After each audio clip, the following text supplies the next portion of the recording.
Hello. Noni, Keiko, welcome. Anyone else who's lurking? It's nice to meet you. I'm Calico Pascal, streaming to you live from the Float Harbor Aquarium. And today we're just doing a just chatting stream. I just wanted to kind of chill a little bit, take it easy. Hello, hello. Oh, silly me, I turned on my music and I was like, surely they can hear this, right? There we go. Should be able to hear it now. Yeah. So I guess I was just feeling like, you know, drawing streams are kind of like just chatting streams, except even with drawing streams I tend to get kind of lost and just losing my focus. Not really paying attention to stream. Hi to Kitty. Welcome. How are you tonight?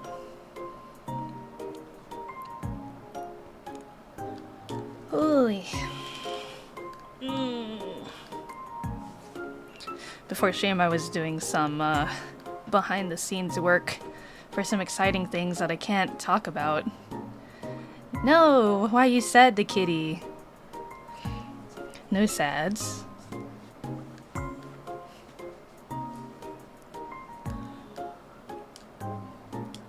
You don't mind me, I'm just stretching. Oh no, Mama Kitty's mad. Why is Mama Kitty mad? Tell her I say hello too.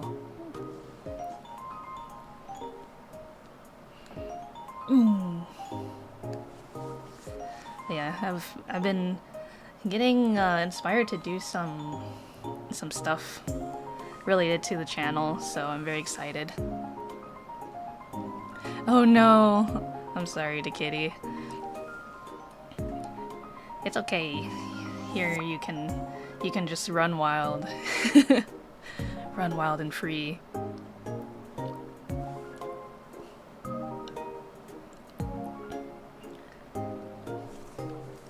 But yeah, I've been feeling inspired lately, so I started doing some prep work for some stuff. And I can't guarantee like when any of that stuff will see the light of day, but you know, you'll see it eventually, I promise.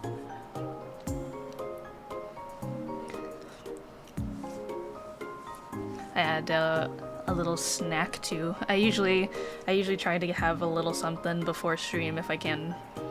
So today I made myself some raspberry tea, caffeine free, and then I had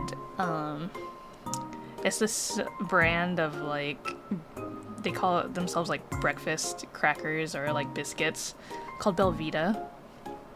I had one of the soft ones because they also come with like the crackers that are a bit like tougher, but I wanted the soft one. I felt like I wanted something like bready. You have your favorite tea to make yourself feel better? That's good. Yeah, Belvita, let's go. You're a Belvita fan too. Did you know that they have a, I don't know if it's, I assume it's still being sold right now. They have a limited edition pumpkin spice. It's quite yummy. Though I don't know if they have a soft version of it. It's only the hard one.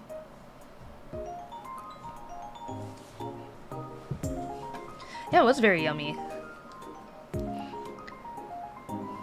Belvita's a goat. Agree. Yeah, I would say my favorite flavors from Belvita. Oh yeah, they also have a coconut flavor. And that is like so good. If I could eat those all day, I would. Oh, that's a good idea. Chocolate wants to dip in your cafe. Speaking of cafe, I've also still been on my coffee arc. Still been enjoying my my cold brew. Except today I ran out of milk, so I just had cold brew with lemonade. Which I know is like, it sounds weird, but when I talked about it before, it's a very odd combination that works surprisingly well together. And that is exactly why this cup of tea here is caffeine free, because I already had my caffeine for the day. Yeah, coconut! It's so yummy. I can't imagine like a soft coconut Belvita, but as it is, the hard one is just really good. It tastes like coconut flakes. That's the best way I can describe it. I've heard white chocolate wafers are good to dip in tea. Oh, have you ever heard of Stroop waffles? They're like, I don't know the origin of which European country it comes from. Actually, is it even European? For some reason, like, you know how like German chocolate cake isn't even German from origin either. Well, anyway, Stroop waffles. They're like these little waffle sandwiches. So it's like two thin waffles, and then there's like a caramel filling in between, like a glue, and you are supposed to like put it on top of like a hot beverage, so that way the steam heats up the Stroop waffle, and then you can dip it or just eat it as is. Did I? And they're Dutch, okay. But yeah, those are excellent with coffee.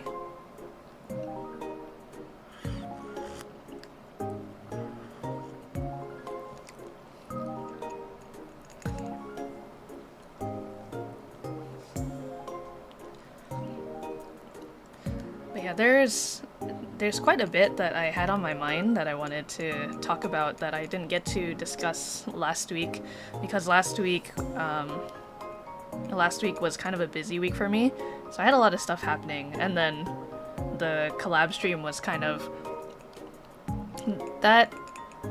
So if you missed out on Monday's stream, I did a collab with Twi Dayo, or Twi, a friend of mine, and we played Fall Guys, and that was our first time like ever getting in call together, which was very surreal. I don't know how to describe like only ever hearing someone from their stream and like not directly talking to them, you know? It's from like you talk in chat, and then it's from like text to them replying on stream, or vice versa. Like chat, or Twi has been in chat before, and I've talked to him through my streams, but actually being in call together was like, whoa.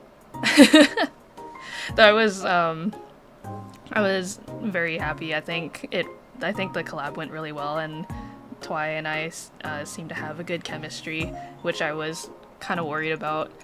You know, not obviously, like we were already talking a bit beforehand before deciding to collab together, but you know, there was still this fear of like, oh god, what if it's awkward? What if I make it awkward? But Twi is really cool. We actually, even after the stream ended, we were still like in call together for another hour just chatting. He says Stroop waffles that you keep them in your office, and your boss would always, no, not the office thief.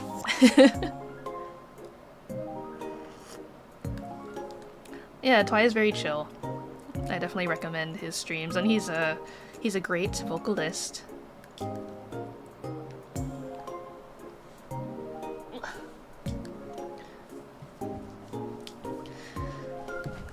But yeah, I mean, now that we've had that opportunity to collab at least once, we're definitely thinking of like, yeah, we would love to do more collabs together in the future. That'd be really fun. And also, that was our first time being in, well, as best as I can describe it, like, oh no, Emmy Kitty's being naughty. A little Emmy Kitty. Please pet her for me. Yeah, Twi and I, it was our first time trying to use, so on VTube Studio, there's something called VNet. And VNet is a collaboration tool through VTube Studio that allows you to have your models together in one room. And it worked, like, a lot better than we were anticipating. No hitches, no nothing. Well, that's very exciting for what that means for other like VTuber collabs that I might end up doing. Obviously, no solid plans. I'm just kind of theorizing. Now, not knocking over her food bucket. She's got her own little bowl, I assume. I will hope, you know, I'm not in a current position to be able to take care of a kitty of my own. The kitty, I would say you're the closest to me having a cat. But, you know, in the future, I would love to have a little kitty of my own.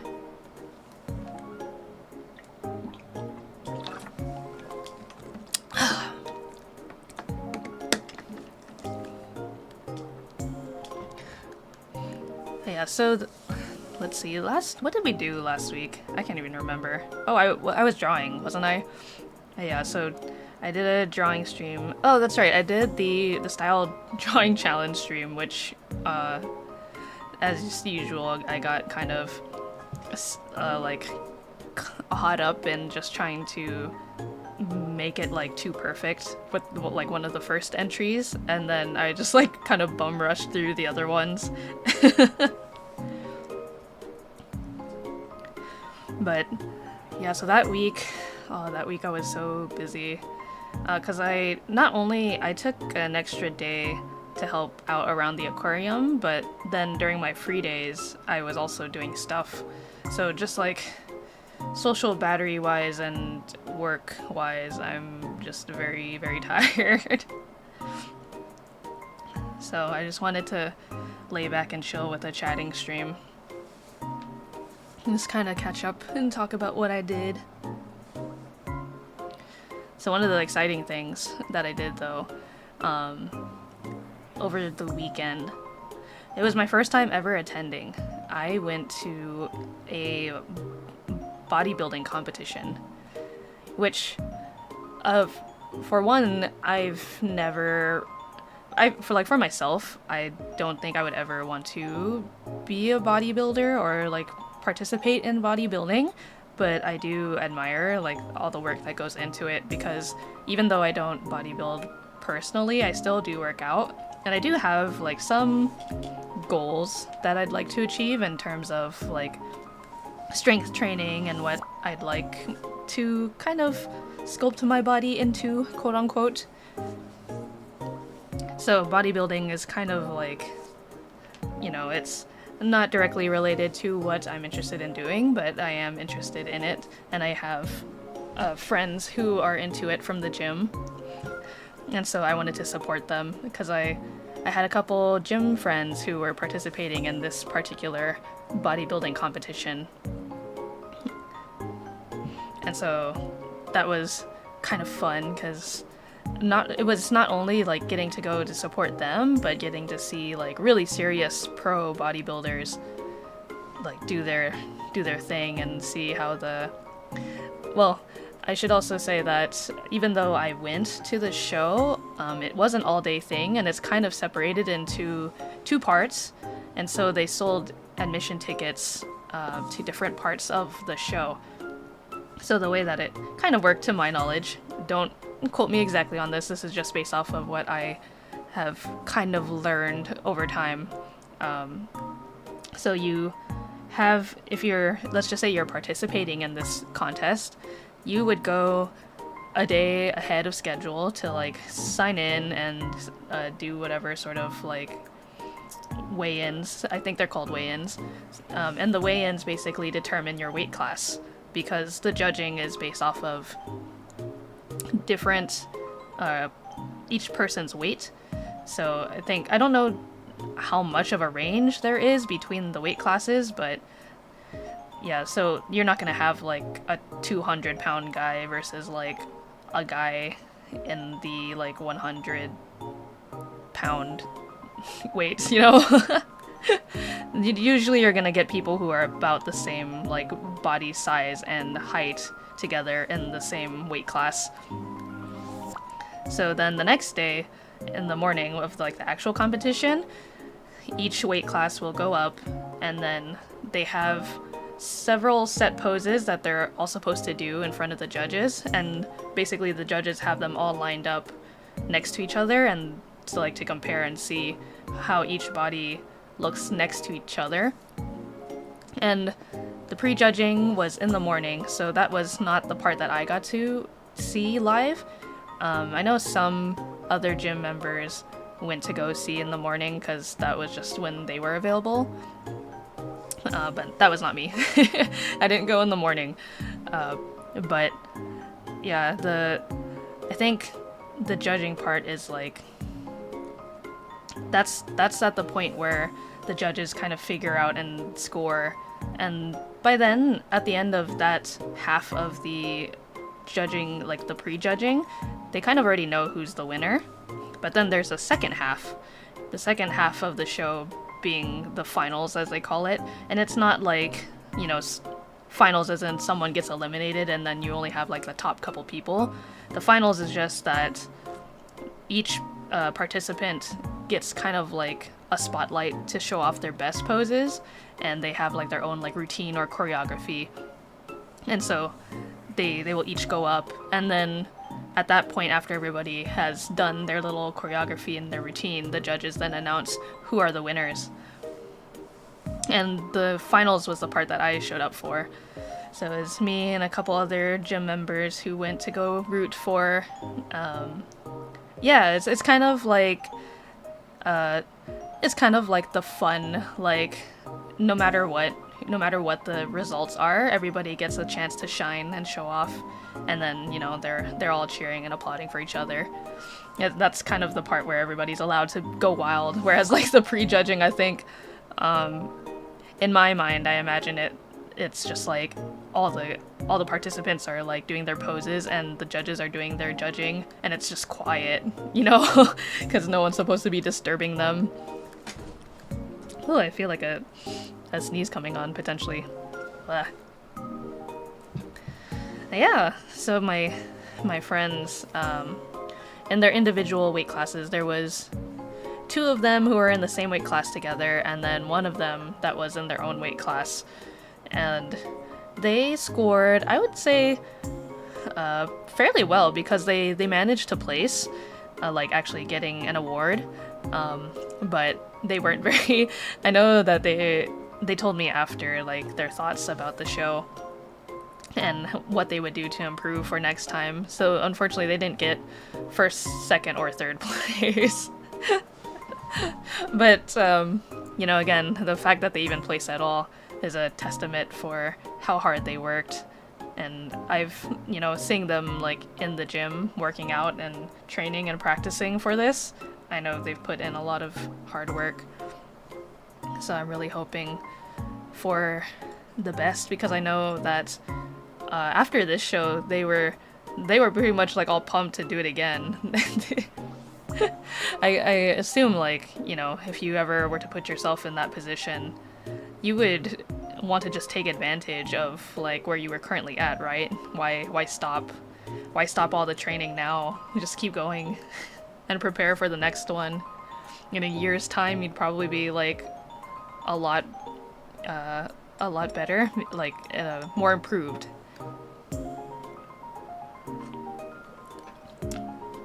Yeah, and then after the show, I went out and I got dinner with a different friend who doesn't go to my gym, but because of the fact that I've talked about the gym a lot in general, they got inspired to go back, and they've been going with their own friends at their local gym, which makes me happy. And at that point of the night, we ate a lot of food. we went to an all-you-can-eat sushi, which it hasn't been too long since I last had all-you-can-eat, but I still made the time worth of being out, because I don't know when's the next time I'm gonna see this person.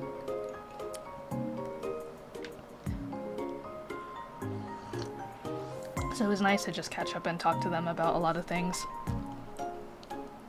including the gym and the show.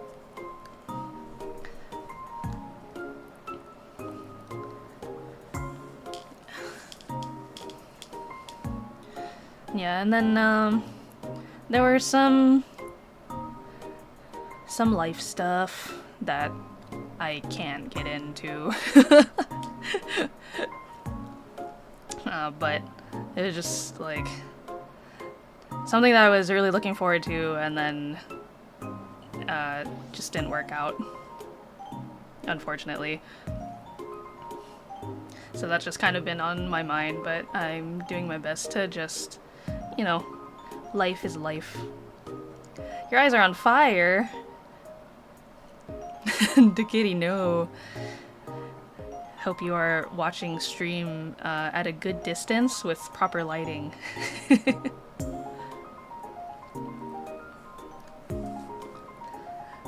But yeah, I've been thinking because, you know, we're about to reach October. We're nearing the end of September, which, by the way, it's still technically Sea Otter Awareness Week. And if I haven't already said enough about Sea Otter Awareness Week, it's just good to be aware of sea otters.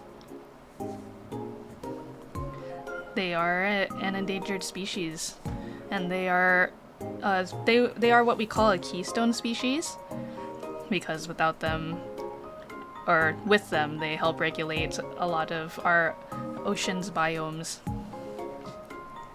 So it's important that we don't endanger them further. But if you're curious about how they even got to a point of being endangered, a long, long time ago they were hunted for their fur. And at that point, people were just hunting them like way too much. Yeah, I'm endangered. Don't hurt me. I'm just a little guy. It's important that you protect me so I can protect our oceans. But yeah, getting to, like, wow, can you believe we're already at October? Which means we're almost at the end of the year, which also means I'm getting close to hitting 2 years of streaming. That's wild. It went by so fast, and a lot has happened in just a year and a half-ish, a little over a year and a half at this point. So I'm really looking forward to see what 2 years has to bring for us.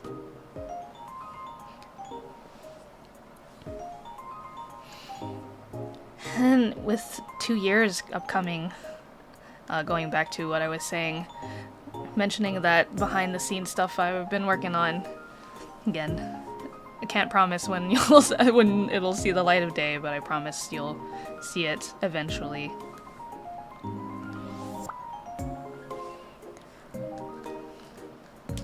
And then also regarding Sea Otter Awareness Week, a lot of, I haven't tuned in myself yet, but I know a lot of aquariums are streaming or doing like something special on their socials regarding Sea Otter Awareness Week, either sharing like sea otter photos or sea otter facts. And I'm pretty sure the Monterey Bay Aquarium is doing a special Sea Otter Awareness Week stream, along with, you know, they already have their sea otter cam that they do like 24/7. So if you were ever curious to learn a little more about sea otters, you know, outside of the source, me, I would definitely and highly recommend checking out to see if your local aquarium is doing anything special for Sea Otter Awareness Week.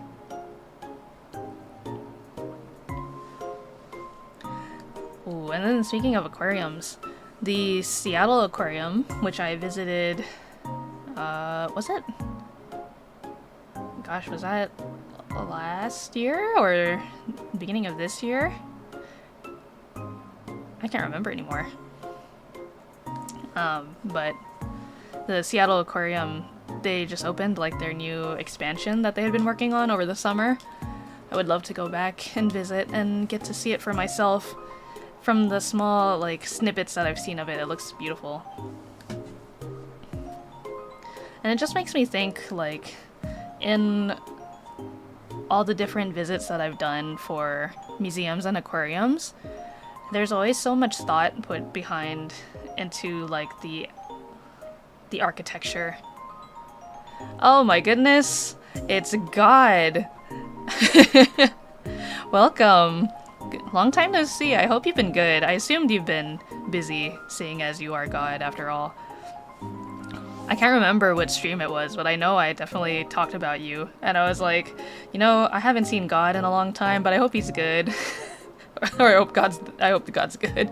Just a tad busy. I figured. The people need you.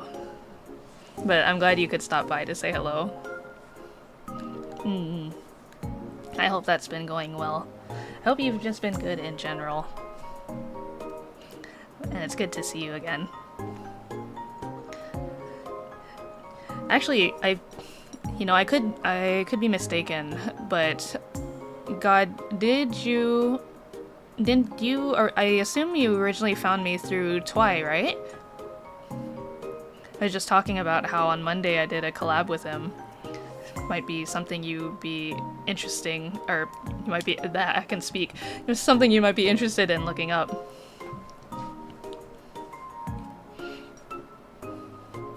Studying to be a prosecutor? Holy moly.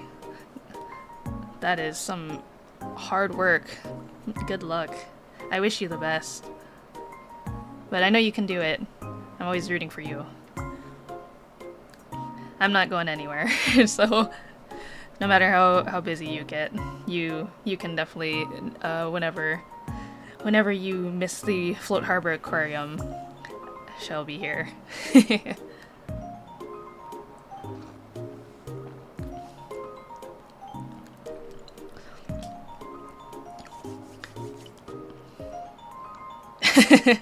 I sure hope so. That'd be really cool. I'll work hard to see that come to fruition. I have so much planned. I mean, it's... I really hate being like, you know, how many times do I have to say that I am like working on stuff, but I just feel like, you know, that's really the only way that I can push myself to make sure that it comes out one day, is just by like letting people know that it's being worked on, because I can't actually show you without ruining like all the surprises, because then that's no fun. You're a little sad you missed that Monday stream.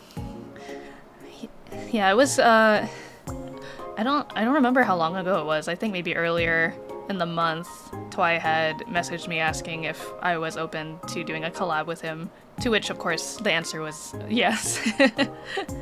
So we just played some Fall Guys. We did some duos by ourselves just to let people kind of trickle in and watch, and then we did a custom room so people could come play with us for a little bit, and then we switched back to duos to just kind of wrap it up and talk some more. It was a lot of fun. I hope that that's like one of those other things that I would like to plan in the future, is more. I know I've been saying this over and over for several. I've been saying this over and over for several streams, but yeah, planning a community game day is like high up there. Yeah, I know. I'm sorry. We'll do another one at some point eventually. I promise. God can join the ranks.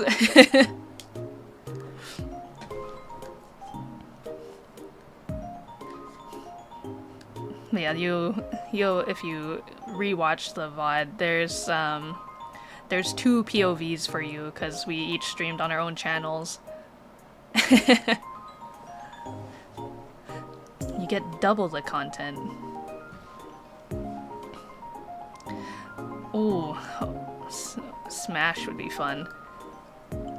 I need to actually get Smash. I used to play Smash quite a bit, and then I think around the time where they brought Smash to like the 3DS, that was the last Smash that I remember picking up for myself personally. But so I've had like one opportunity to play the newer Smash Bros, but there's a lot of characters that at the time their DLC wasn't out yet, so I haven't gotten to see like any of the new stuff, like Sora or Minecraft Steve. Haven't played in a while myself, but my main was Pac-Man. Ooh, Pac-Man's an interesting character. I do like how in Smash, you know, all the characters, like, you know, one of the interesting things about Smash is like each character still looks like they come from their own game, but at the same time there's like little tiny tweaks that are made so that way they all feel like they belong to this one game of Smash.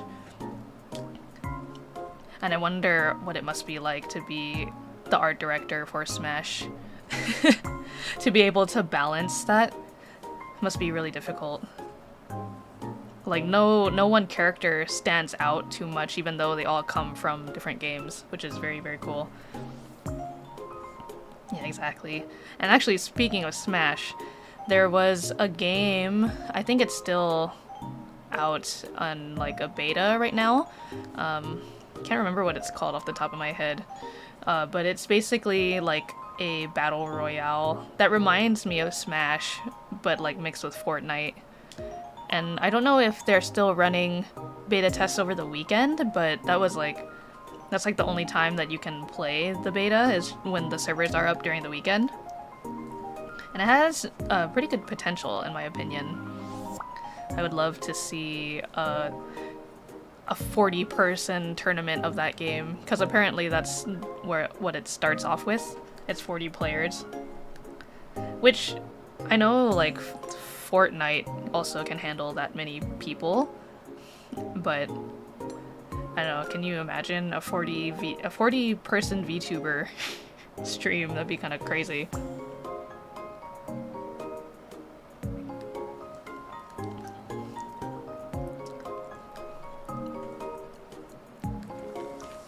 Oh, and then the other streams I did this month, I actually, unintentionally, I was pretty happy with the streams I ended up doing this month. If you or Twi both held a tournament or something like that for literally any game, I knew I'd be there, dude. Okay, I'll keep that in mind. Twi and I gotta work on our commentary hosting skills.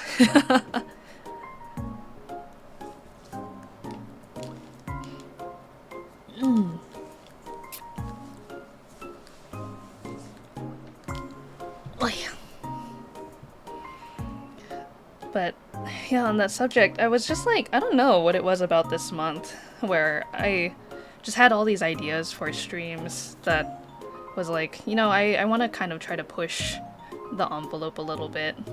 So we had like, oh, that was something you probably also didn't get to see, I think. I did my first fitness stream here on the channel where I did Hatsune Miku boxing. And I actually went all out and I made a boxing rig. So I think I can actually even show you. Let's see. Let me pull up my gloves, my boxing gloves for you. Boxing gloves. Where are my gloves? Where are my boxing gloves? Oh, there they are. Alright, so these are my boxing gloves. Which no, what happened? Okay. These are my boxing gloves that I made myself in Live 2D Studio. Or, yeah, Live 2D. And they are actually, they detect my hand movements. So, with, like, the faster motions and movements for the stream and for the game, it didn't really capture as well, but, you know, just working, like, slowly, it works pretty well. Thank you! I was very happy with it, even though it was just like a quick, silly idea that I did in, like, a night.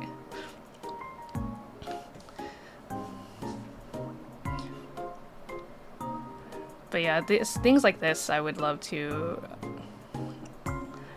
do more of.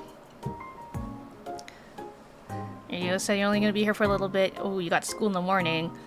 Yeah, go to bed. Get your rest. Go to sleep. But thank you for dropping by. It's good to see you again.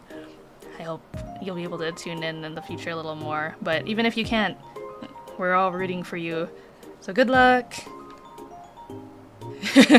Thank you, God. Thank you for blessing us with your presence.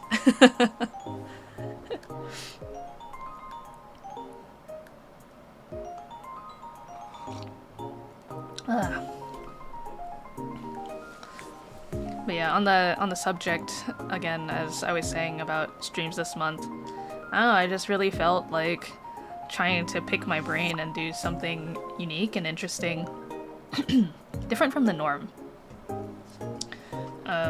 Or like, you know, with a little bit of a flair. I can't even remember. Oh, that's right.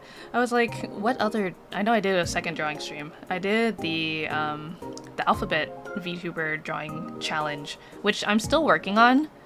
And by that I mean I'm still waiting to get more references from people, because I wanna allow people the chance to offer themselves. I don't want to just have to pick VTubers myself, because even though I could easily do that, you know, I want to draw people who want to be drawn.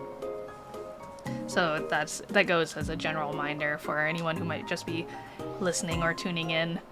If you are a VTuber or a PNG tuber, I have a thread on Twitter somewhere where I'm asking for people to send in their references. And some people did reply after I did do the first stream. But, you know, I had only sketched out the people who had replied thus far, and I didn't get to doing any lining or coloring quite yet. So we will also be returning to the VTuber Alphabet Challenge stream as well at some point.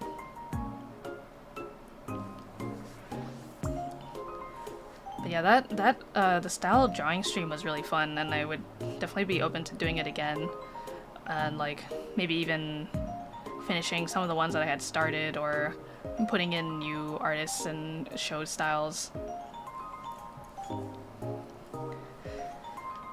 There was, I think I had kind of mentioned it, but I didn't want to go too off track from the artists that I already had on the wheel. But before I had started that stream, I did think like I was suddenly getting all these ideas of like shows and artists that I could have included that I had struggled to even come up with like 10 at the beginning.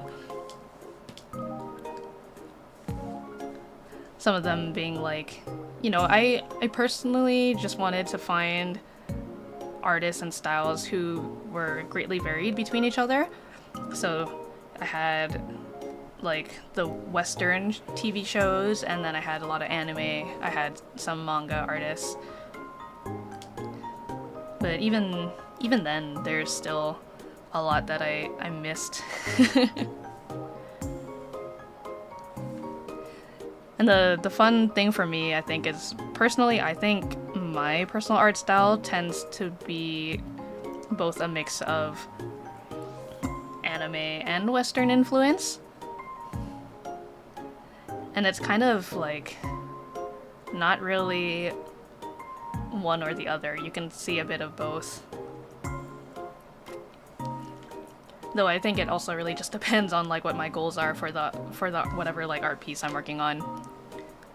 But I will never forget how a long time ago, I think I've brought this up before too on stream, someone came by my table, because I used to sell at Artist Alley, and they told me that like my art and my booth like just really stood out.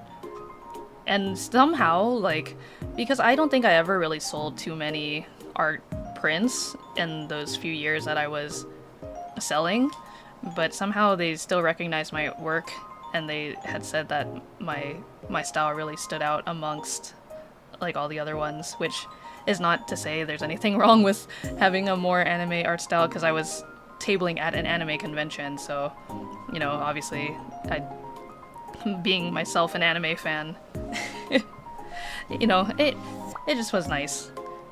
It was nice to hear. I don't think I would ever return to the Artist Alley table life, though. It was just like too much stress, and I think I put too high of expectations for myself. And I know, like, doing an artist alley table is kind of the same thing as, like, streaming or any other skill or hobby that you get into. It just takes time for it to really take off, you know? But I think I had invested more than I had anticipated, or more than I even think, and I didn't get the return that I wanted out of it. So I think if I were to ever change my mind and do an artist alley table again in the future, it would have to be, I think I'd have to be like way more prepared, and I'd probably want some extra help with it. I don't know. I think that's why I've been kind of just playing around with the idea of like, oh, potential merchandise for myself as it is. And the only thing that I've really made thus far is stickers. But I have this idea of I would love to make like acrylic charms or like keychains of some sort. And I do follow a couple of like manufacturers for just to see like the different samples and products that they put out, and that also helps kind of get my brain going of like, oh, what else could I potentially make in the future, I wonder. But all of that also costs not just time, but like actual monetary investment, which I am not in a position to do at the moment. Yeah, I've seen a lot of your ideas that you've put up for just like fan merch for Casper. I know one day though, I believe it. I believe you will make official Casper merch. I can feel it in my bones, Noni.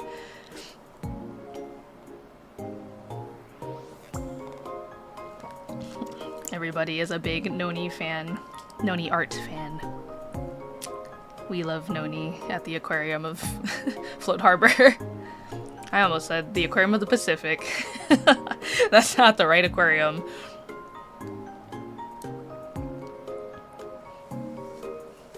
Yeah, I like that your art style is like, it has a very like, I like that you can see a lot of the brush strokes. I mean, it seems like for your more illustrative pieces, you tend to go for a more like painterly style. But it's very pretty and it's very eye-catching. It actually makes me very happy that a lot of my audience here is artists. We have something in common that we can just talk about. Hope you can show people live one day, then just brute forcing color. Oh no. Actually, I don't know if I've been keeping up enough. Have you streamed at all? I know you had ideas of streaming, but I didn't know if you were streaming already. I would love to tune in and watch. In the past, okay. Yeah, I figured I hadn't seen anything as of recently, so I was just hoping that there wasn't anything that I missed. I used to stream quite a bit on livestream.com and Picarto. Me too! I used to stream on Picarto. I think that was the first like live streaming website I ever streamed from.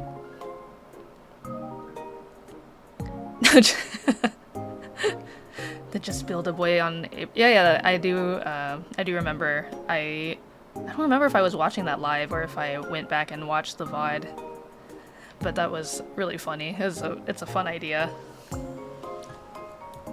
Very good stream.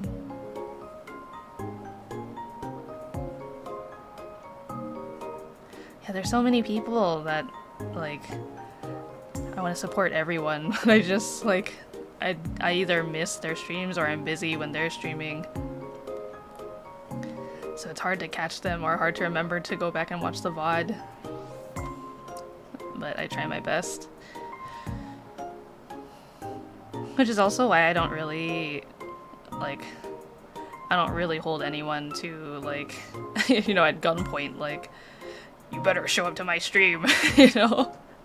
I understand. I only stream once a week, and like rarely occasionally outside of that schedule So if like our schedules just don't line up, then you're never gonna catch a stream from me. Yeah, I feel like I lurk just generally in people's streams, but I don't have the attention span to open like that many streams. I feel like I get overwhelmed easily. Yeah, and the time zones. Yeah, exactly. I feel like there's one person I've been meaning to catch live for a while now, Quinn Cyrene. She's someone who I also met through that same concert that I did with Twy, but Quinn's time zone is like, Quinn streams early morning for me when I'm sleeping. Yeah. Well, it's okay. That's why I was so surprised that one time that Quinn popped in. I was like, oh my god, it's Quinn. You're awake. Maybe one of these days I'll just like be up all night or surprise her.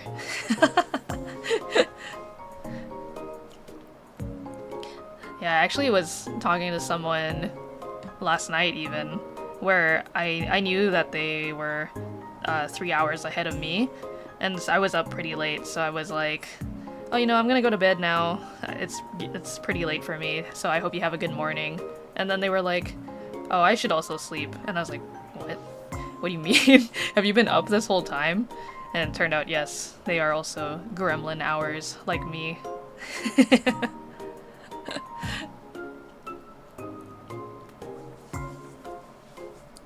Oh yeah, I think lately I've just been feeling like I feel that I'm more productive when I'm working late hours, but the problem is when I do that, I have to sacrifice being awake at normal hours that everybody else functions at. And sometimes doing one or the other too much is like not good. I think right now, at least, I think I've depleted my social battery enough that I just am like, I don't really, as much as I love my friends, I just do not want to see anyone right now. I just need to hide in my cave for a little bit and go back to, like, the itch to return to my projects is getting strong. And I guess that makes sense why because I had been working on something for a while, and then I had just like hyper-focused into doing that, so I didn't do anything for like an entire month. And then the next month after that was just like a non-stop meeting people like every week. And now that things have settled down again, I'm just like, okay, time to return to being a homebody. Return to hermit crab mode.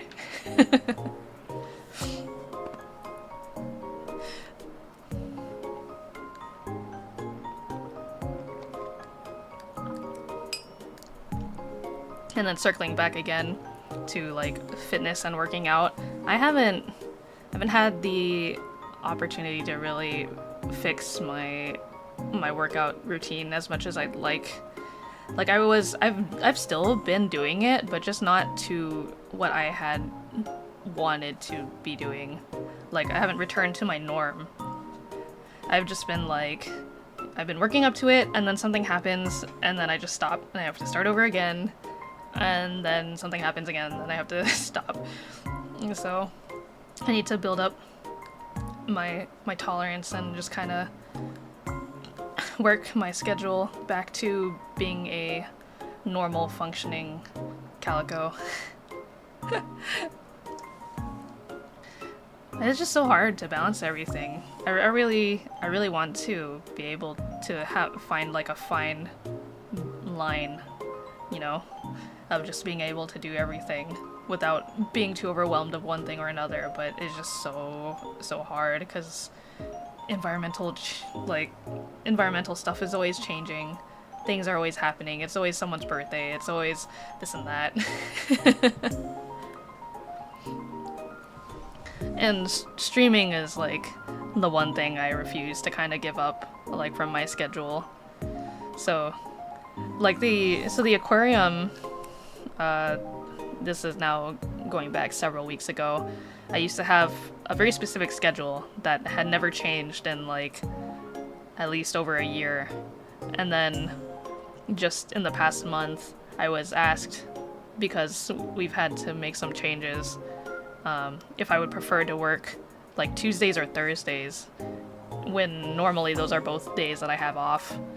And I was just like, I really don't want to give up my Thursdays, because Thursdays are my streaming days, and I felt like at that point in time when they asked, Thursdays were always like, I feel like by being consistent with it and not changing it too much, that yeah, I was surprised. My CCV had increased steadily over time. So I was like, there's no way that I can just change what I've been doing for so long. So Tuesdays it is. I will change my work schedule and adjust myself to that as best as I can. But that has also felt odd, because now it's like, I didn't used to work on Tuesdays, and now I have to. Aquarium needs, the aquarium is always in need of extra hands on deck. And it seems like we're on the way of maybe bringing some more crew on, but, you know, I'm not hoping too much for one thing or another. I'm just glad that, you know, nothing for me has drastically changed, and that I can at least continue to have Thursdays. Even if I had to, like, scramble my entire schedule again, as long as I have Thursdays off, that's like the one thing I want. And yeah, it feels odd to also think that, like, you know, I've considered several times if I've wanted to do more streams over the week, or like, you know, but it feels already like so tight as it is, working at the aquarium, and then also streaming. The fact that I can even stream once a week is like a miracle in itself. Because I always got other things to do, and if I'm not doing things, I'm like recuperating from doing all those things. I wish I wasn't so much of a busybody. It's actually kind of why I'm looking forward to this upcoming Saturday. I think it's the first off day that I've had in a while where I'm not like streaming, or I'm not meeting someone, or I'm not working. So I am going to become, I will transform from otter into potato just for a day.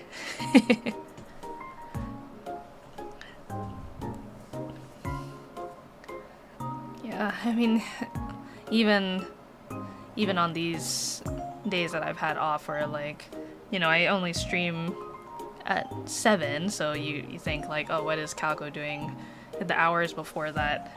It's like, I'm trying to catch up on sleep that I didn't get from the days that I went to work. And then it's also the fight of like, I can't sleep all day because then I'd waste my free day.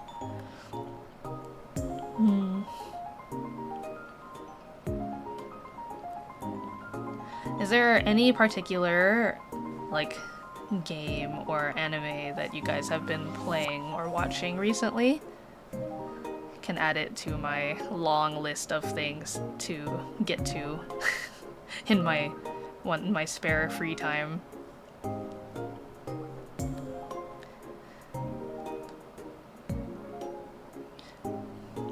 I personally, right now, have been watching the second season of Oshinoko, and I really, really like it. I think I actually like this season more than the first one.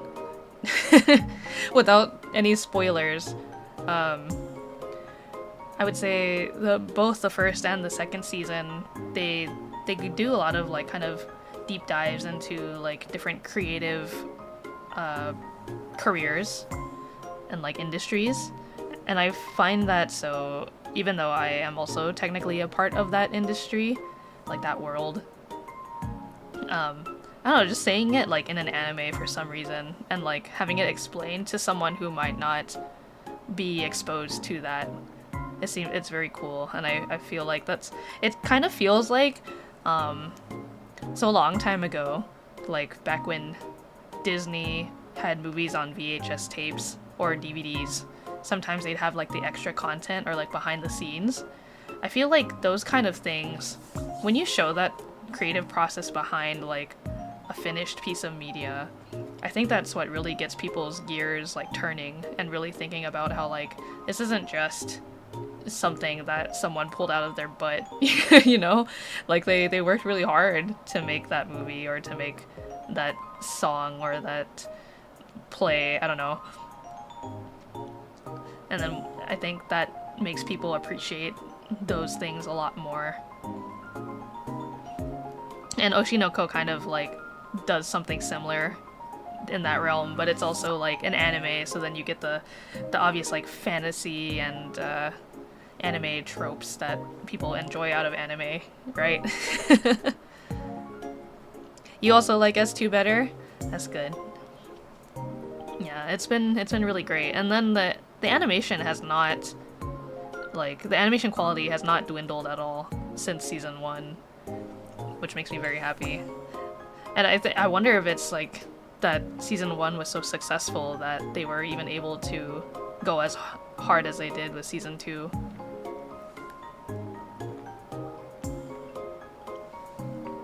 Though I will say, they can't quite recapture the magic of season 1's opening. Yoasobi, I think, really hit the mark on that one. It just encapsulates the series so well.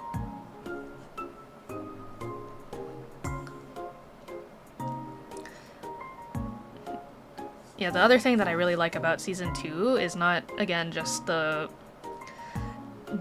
like behind the scenes stuff of like the creative industries, but I also really love getting to know the characters a little bit more in depth, because in season 1 you get introduced to a lot of characters and kind of like what they're about, but in this season 2 specifically, it's just like been a deep dive into those characters and their thinking, and it just sets up a really interesting like dynamic for everybody. Yeah, exactly. I agree.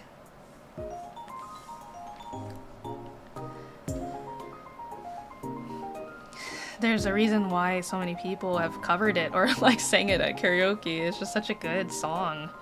And it's also like very unique.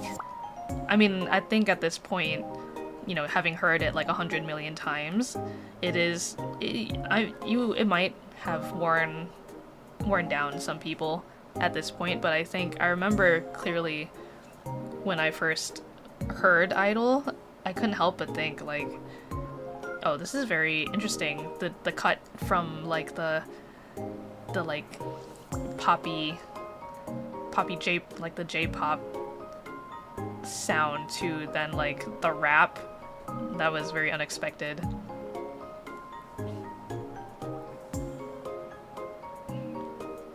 And I think also, again, part of the enjoyment for me is like being kind of somewhat in the realm of like entertainment, like with streaming, or even just like with art, to see it portrayed by like characters on screen.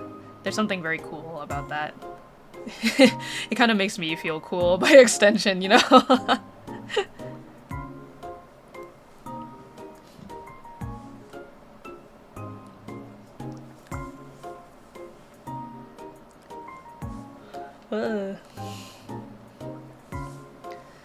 Yeah, and then, sorry, I'm jumping around a bit in terms of topics, but like, I'm just thinking again with that, because I was thinking like, oh, Idol, and then to like, oh, dancing choreography, to like, oh, Hatsune Miku, the Hatsune Miku boxing. I want to play more of that, both on stream. Well, I don't know how interesting it would be to see it again, because there's only like a certain amount of songs on the game that I can keep replaying, you know? But I also want to play more of it off stream.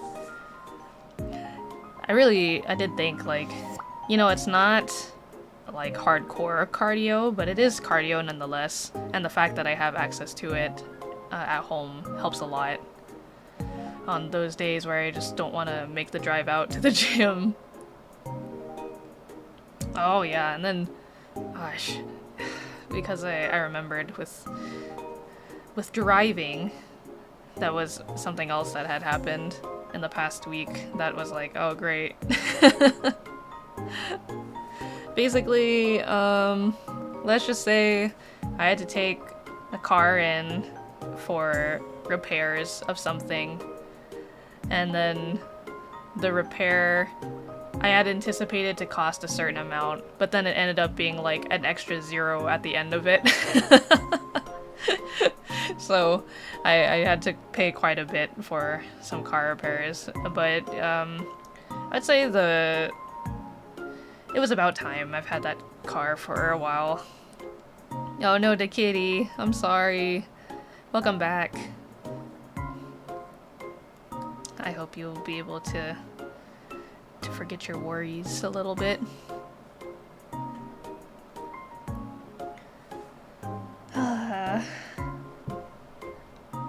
Just kind of reminiscing a little and discussing what we did this month. Again, this month kind of started interesting, and now it's like winding down from all the craziness. You feel small. Well, my little kitten. My little kitty.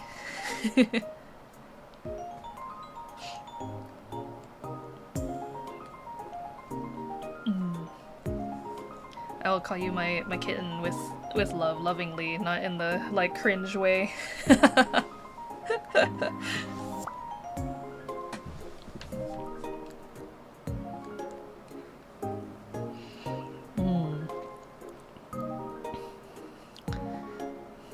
Oh, that's something else that I meant to bring up. Since we're reaching the end of the year, you guys have any Halloween plans? Or like, do you guys like Halloween? Or do you celebrate Halloween at all? Or do you do anything special for the fall? I definitely want to return to doing Luigi's Mansion again. Continue some Luigi's Mansion streaming. You love to decorate. Ooh. What kind of decorating do you like? What kind of aesthetic do you tend to go for? Is it more scary or is it more like cute scary? You know? You know, Halloween, but it's not celebrated here. We get decorations and candy sales in our shops though. At least you can take advantage of it. You still get to kind of like have like the ambiance of Halloween.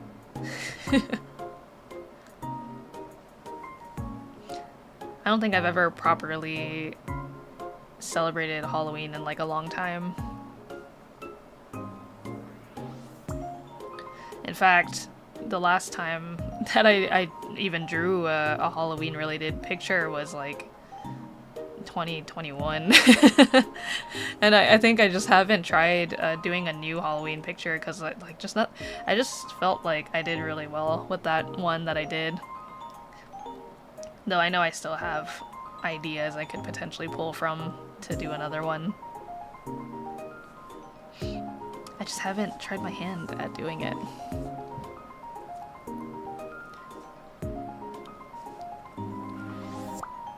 Turn your front yard into a haunted graveyard complete with gravestones, ghosts, skeletons, and a big smoke machine. That's dedication. That's a lot. I don't think the aquarium has ever gone that hard with decorating. No, that's good. Yeah, we do get kids in our neighborhood coming by. Little Creature used to always he loved to stay at the door and like hang out and greet all the kids that would come by. I guess this year he'll literally be there in spirit. He'll be a little ghost doggy. A little ghost creature. Whoa, you give out full-size candy bars. Crazy. Someone in here is loaded. Yeah, little creature was just practicing ahead of time for Halloween. Little creature only ever had like one costume that we would dress him up in, but I think one year Papa Pascal went ahead and like made some alterations to it, so it was like a little different. So his costume was a turtle. He would be a little turtle. He had like a little turtle hood and he had a little shell backpack that he would wear. But one year I think Papa Pascal turned just the regular turtle into like a ninja turtle. So he had like a little bandana on top of his hood.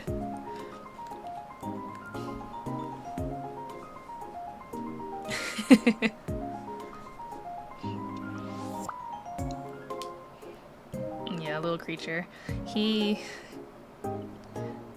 It started where, you know, initially Papa Pascal was kind of worried because every time the doorbell would ring for the aquarium, the little creature would start barking or, you know, trying to get everybody's attention that there was someone at the door, or he just wanted to greet people. But we didn't know that, and we were concerned that little creature was just going to be barking all night. So Papa Pascal told me to keep little creature in my enclosure with me, and that they would just pass out the candy for me or for us. But even from my enclosure, little creature could hear the doorbell, and he was crying and crying and crying because he wanted to go see who was at the door. So then we just decided, okay, well, if we just leave the door open and we sit at the door with little creature, you know, will he behave? And he was very good. He did. He would just sit and he would wag his tail when people would come up, and he would sniff them and sniff their buckets of candy. And he would just politely watch them come and go. He was such a good boy.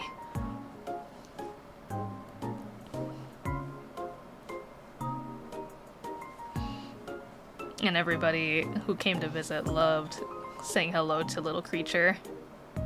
You know, your dog just yells at people. Well, isn't that the average dog owner experience?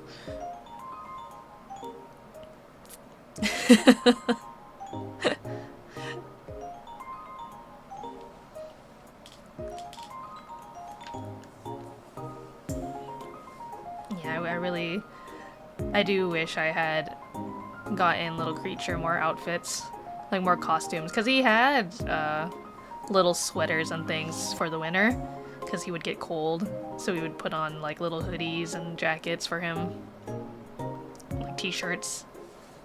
And he always loved dressing up. Like every time he had his own little bin where we kept all his clothing and like his brushes and stuff.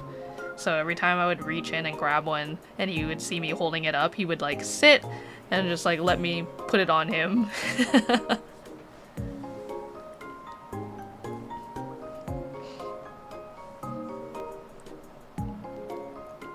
Oh, and then fall season also, I always think of little creature because little creature loved pumpkin puree.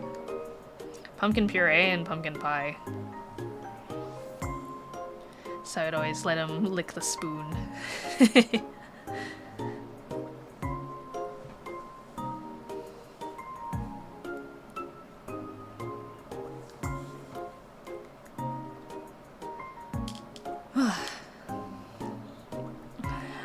Have you guys ever have you ever walked through a haunted house? Like not like an actual haunted house, or maybe an actual haunted house, but like some kind of like haunted house event, like where there's actors who are there to scare you. Have you guys ever done that? I've only done it one time in my life, and it actually wasn't even during Halloween. It was at a theme park that just happened to have like a haunted house. Or did you get spooked?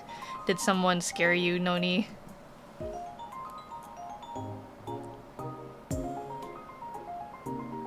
It wasn't scary? Oh no. I think for me, because it wasn't during Halloween, but again, it was still like a haunted house. It was for the little kids. Oh, okay, I see. Yeah, this haunted house, again, was at a theme park, and they just have it open, like, all year round. So, Papa Pascal wanted to go in, and he wanted to drag the family in. So, we all went into this haunted house, and then my thought was like, you know, I'm interested in seeing like all the decor and stuff, and really the only thing that's keeping me kind of like on edge is the idea of like something jumping out at me. I don't know how I'll react if that happens. And you know, like for haunted houses, it's just like usually you're in a line with other people who are walking through it, so usually if you're walking in groups, there's like spaces in between, or you're like, you know, you can kind of see the other group ahead of you or behind you. So we just happened to be like walking through it at a time where the group in front of us was getting hit with every jump scare, and we were just like, you know, because we saw it happen, the actor wasn't gonna try to do it again because we already could anticipate what was coming. but there was still one where I remember we were walking, and then an actor jumped out and like scared me, my younger brother, and myself. And obviously PJ, my younger brother, and Papa Pascal, they both screamed. And me, it took me like a good 5 seconds to react. I don't know why this happened. I don't know why I had such a slow reaction, but it was so slow of a reaction that even the actor was like kind of taken aback and started laughing at me.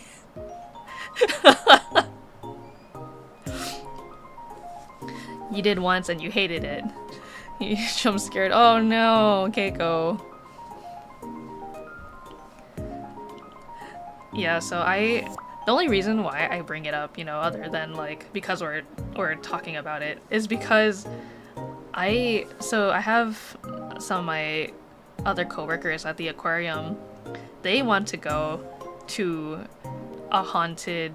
they want to do like a Halloween event. They want to go to one, like an official one. And I told them that I had never been to one before, like an actual scary Halloween event.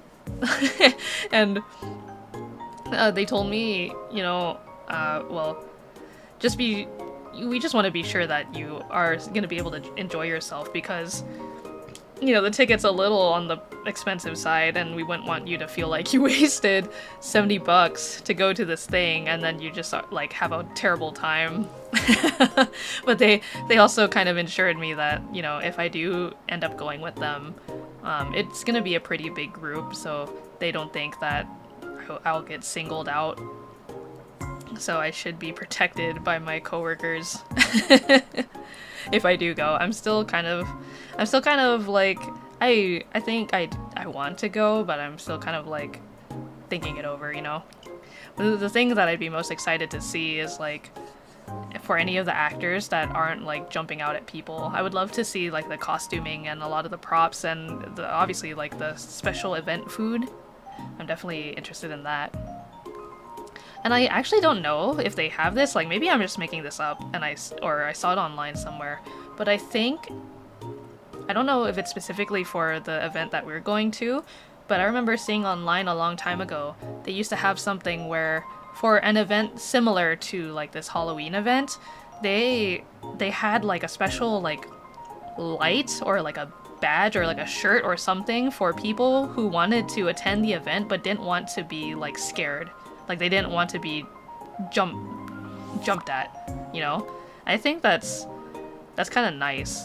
Like I would definitely appreciate having something like that. Because, you know, it's not that I don't want to enjoy the event, but there's just like some parts of the event that I'd rather not experience. And I still want to spend time and hang out with my coworkers. To which they also reminded me that even if I decided not to go there, because the holidays are rolling around, they do intend on planning other like team building events for everybody, which I still would love to participate in as well. But I did think, you know, in all my time of being a living being on this earth, I should probably try at least once to go to this kind of event, you know?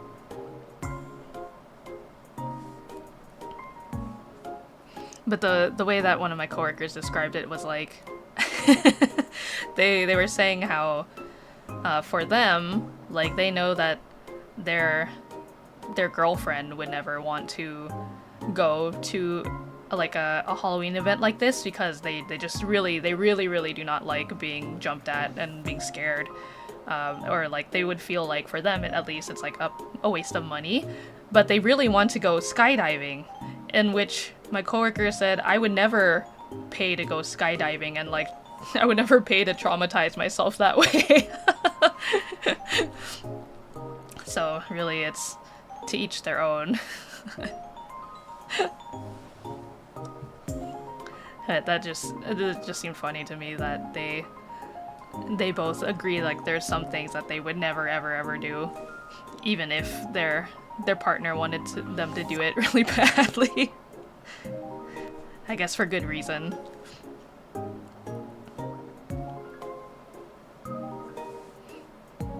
But yeah, I'm also, based off of that one experience that I had at that haunted house, I am concerned that if the place that we're going to doesn't have any sort of thing like I just described, where it says, you know, it lets the actors know to leave these people alone, and I do get jumped at, I feel like it's just gonna be a non-stop of like very late reactions all night.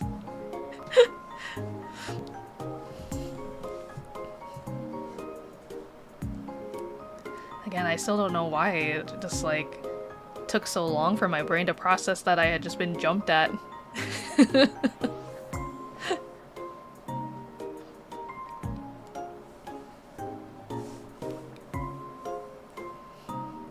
Yeah, and then on the subject of like Halloween and stuff and horror, because I mentioned like, well, you know, it's interesting because I've never subjected myself to going to like a Halloween event or like a haunted house thing, minus that one time. Or even like, I'm not a big horror movie watcher either, but for some reason, like with horror video games, it's a completely different story. And I wonder if it's because I feel like whether I'm watching someone play, I mean, I'd rather generally watch someone play a horror game than me play it myself, but I think if I were to play a horror game, I think I'd still be scared somewhat, but I feel like I have more control of the situation, versus like, I don't know, something about putting yourself in the environment of like a haunted house or watching a movie. I think just the idea that I can't control like what's happening, like I don't feel like I have control, you know? That seems more scary to me. And my coworker then said that for them it's the complete opposite. They don't like playing scary horror video games, but they love horror movies and they love like Halloween events. And so we were just like, how curious. Intriguing.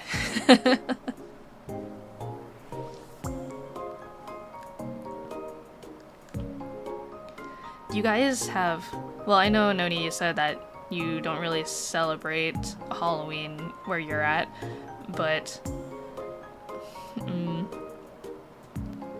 I guess if you were to go to a Halloween party, what do you think you would dress up as?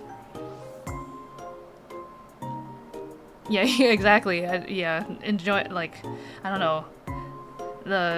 with like a video game, like a horror video game, it's like there's anticipation somewhat, but because I'm in control of like when something might happen, I know I just feel better about it.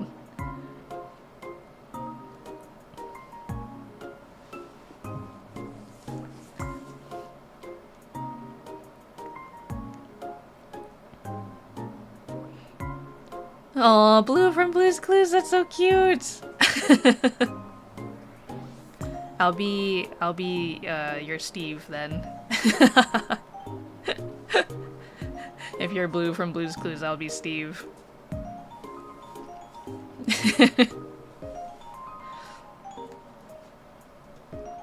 I'll have my little notebook and my crayon. Yeah, the handy dandy notebook and my green striped shirt.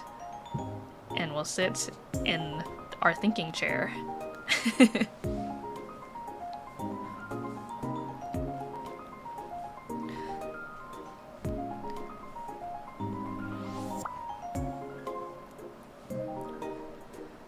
Or if you had to pick like maybe a more traditional like Halloween quote-unquote costume, what do you think you would be? And that goes, I'm not just asking Noni, I'm also wondering for anybody in chat. If you had to classify yourself as like a classic Halloween monster / costume, what do you think you would choose? Because when I did that Halloween illustration way back when, I went with the idea of like a ghost. I don't know what I would pick now. A witch? That's cute.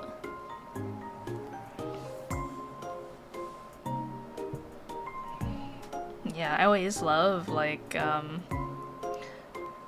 mean, I feel this way about, like, a lot of...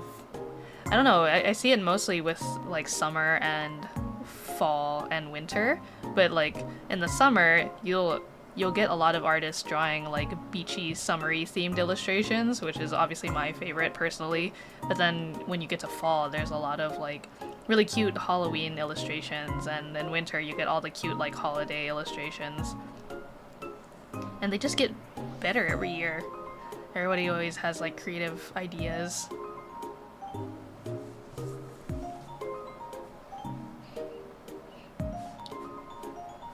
I think I'm also, I mean, it's not specifically towards like gacha games, but a lot of gacha games do things like that where it's just like, oh, it's the summer outfit and it's the Halloween candy outfit, or it's the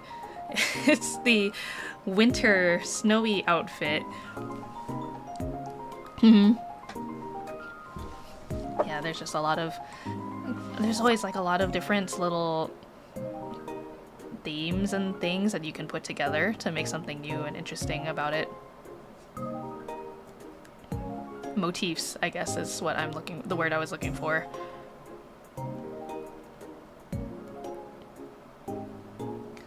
I did sketch out a long time ago an illustration for the holidays, but I never got around to finishing it. And every time the season comes around, I'm like, I like open the file and I'm like, I should finish this one day, and then I close the file until the next year rolls around and I think the same thing. But I think I was cooking with what I had started, so maybe eventually it'll see the light.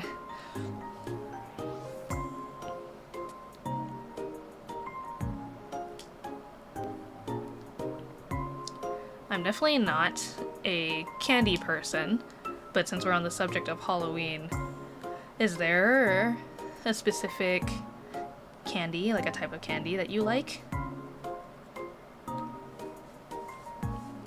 I think if I had to pick,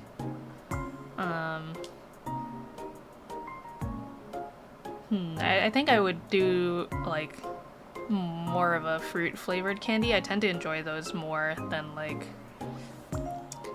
a hard fruit candy. Or dark chocolate. Everything else is just kind of like, eh.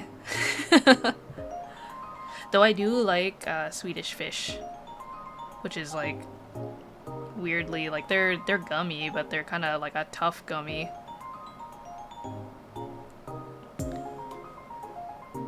Oh, licorice. Or and sour worms. Oh, gummy worms are good. You're crazy for chocolate, Keiko. Keiko, what kind of chocolate? I was asked this question last time by Twy. Milk, white, or dark? Oh, the kitty, I'm sorry. I hope you feel better soon. Dark chocolate 100%. Good choice, good answer. The kitty, what kind of candy do you like? I must know. We're talking about Halloween candy. But I guess just candy in general.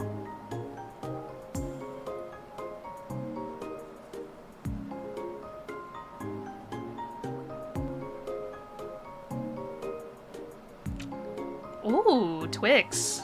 Twixes are pretty good. And Chupa Chups. I don't think I've ever had a Chupa Chups, but I've seen them around. Yeah, Twixes are good. I do like, Kit Kats. Also, isn't it crazy? Like, Kit Kats have, at least in Japan specifically, they have like so many flavors of Kit Kats. And then at that point, I wouldn't know how to answer like what's my favorite Kit Kat flavor, because I've only tried a couple out of the ones that I know exist, but I'm sure there's like so many more.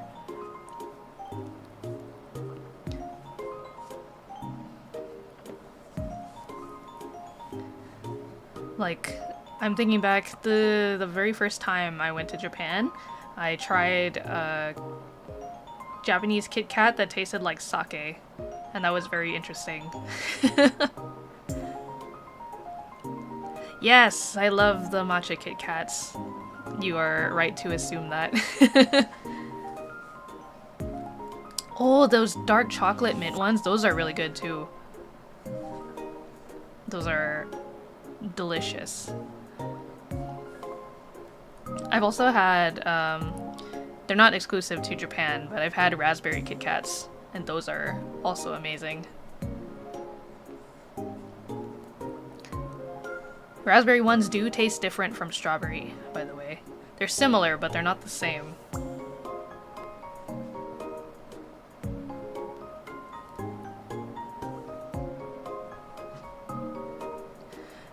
I have also been curious about, like, because I know in Japan they have, like, sakura flavored items.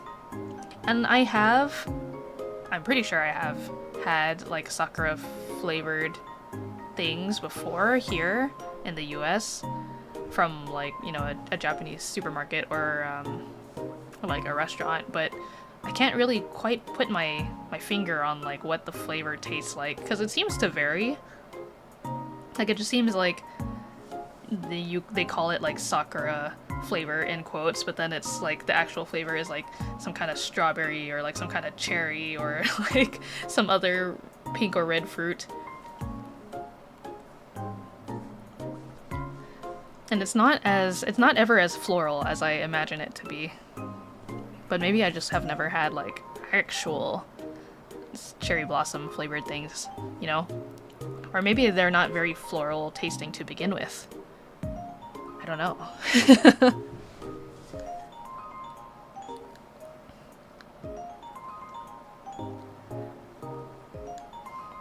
Oh, ooh, matcha is also reminding me that because I've been on my coffee kick, I haven't had a matcha latte in a really long time.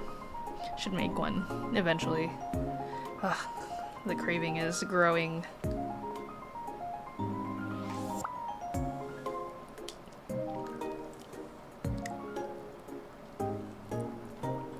The kitty, if you were to assign yourself to a Halloween, like a classic Halloween monster or costume, which one would you pick?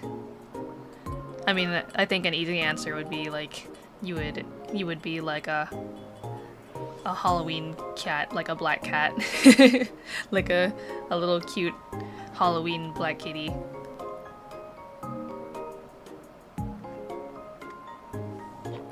But if you were to pick something else, what do you think that would be?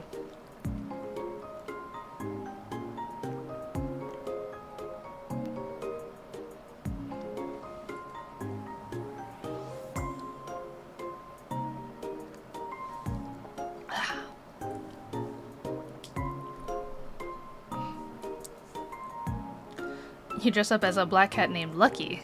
She's a witch cat. Very cute.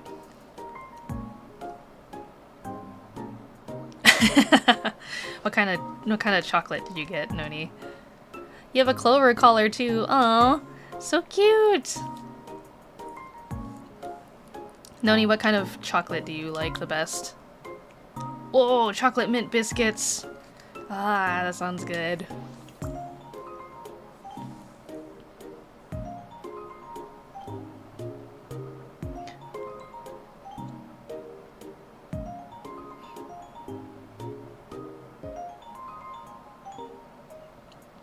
Also, have you ever heard of ruby chocolate?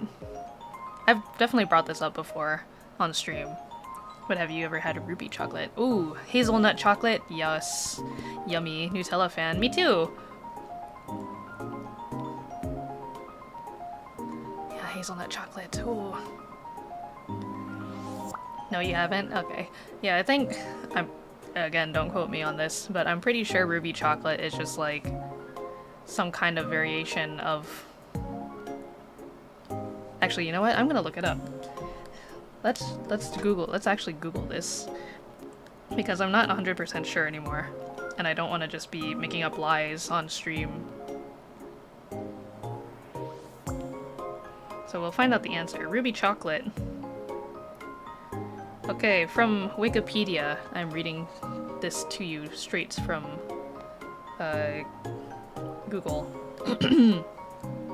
Ruby chocolate is a type of chocolate that is pink or purple in color.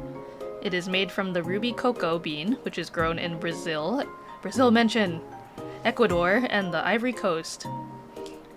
The beans are selected based on their natural properties, which determine the chocolate's color and taste. Ruby chocolate is made with the same ingredients as milk chocolate, but without any added colorants or fruit flavorings. Oh, interesting. So it's actually just naturally pink. I didn't know that. It has a sweet, berry-like flavor with a slightly tart aftertaste. Very cool. And also, interesting fun fact, if you look up ruby chocolate on Google, the like UI is like pink and red. And like kind of, yeah, it's like pinkish in color. It's cute. Well, now I'm wondering then if I've ever actually had ruby chocolate, because I thought I did at one point, but this sounds like different. I think maybe I was thinking of like red velvet, which is also very different from ruby chocolate.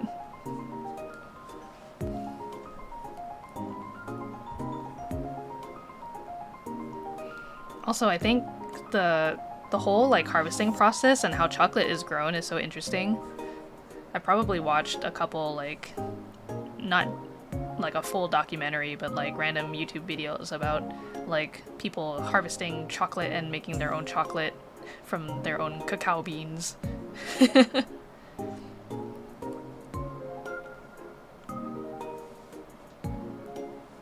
Oh, that also reminds me, I was talking to a friend about, they're gonna be going to Japan soon. They're going on an upcoming Japan trip.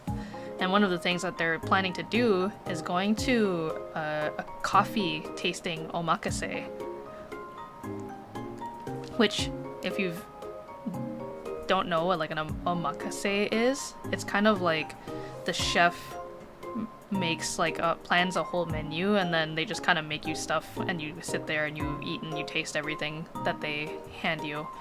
So a coffee tasting omakase is like, again, someone has I guess a barista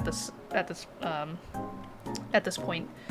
They will bring you a menu with like different types of coffees, and also they may or may not have like pairings to eat with the coffee. But that sounds so, like, it's interesting that you could imagine going on like a deep dive of like all the different kinds of chocolates or all the different kinds of like coffees that exist out there. I want to try them all.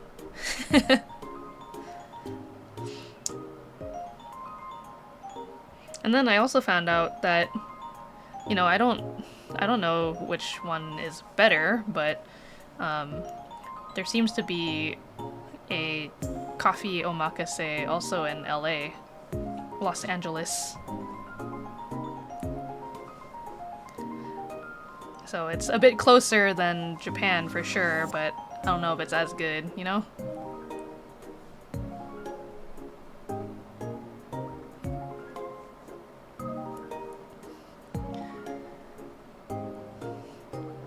Yeah, so I'm really curious, like, because there's so many different factors that can change the flavor of your coffee.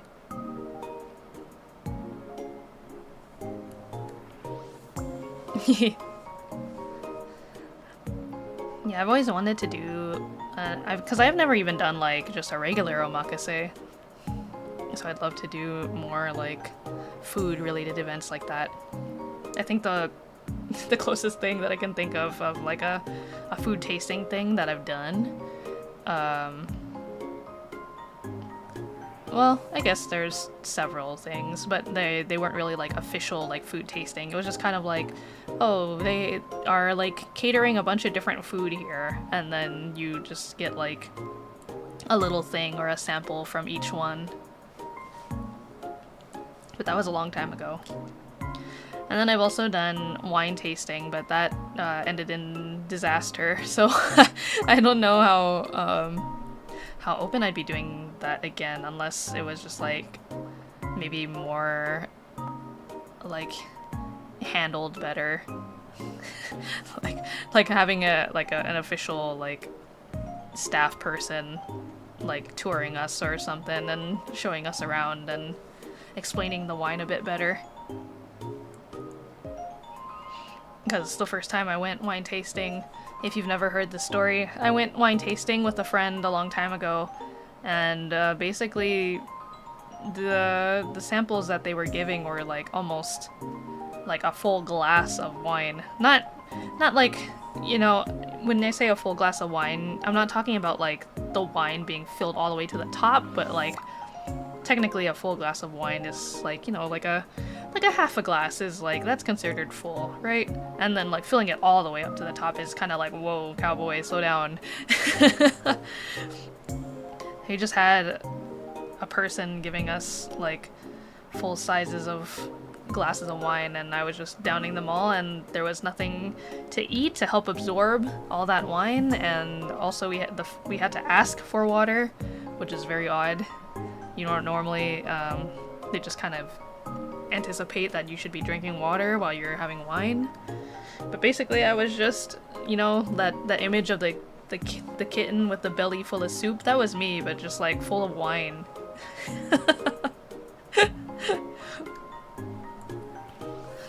Yeah, then eventually I ended up, I knocked out because I was just too much wine. And then by the time I woke up, the winery was already closing. So I didn't even really get to explore the vineyard, the vineyard.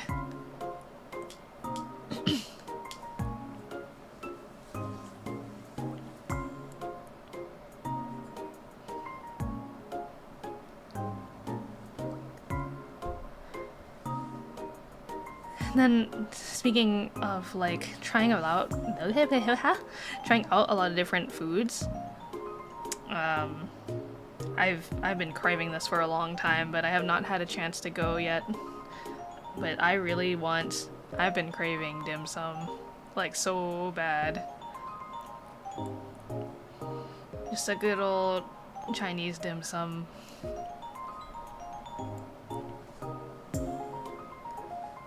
I think my favorite dim sum dish is like, I don't know how to pronounce it, but the best way I can describe it is that it's like a flat white noodle with the shrimp in the inside, and then it's like covered in this like sweet soy sauce.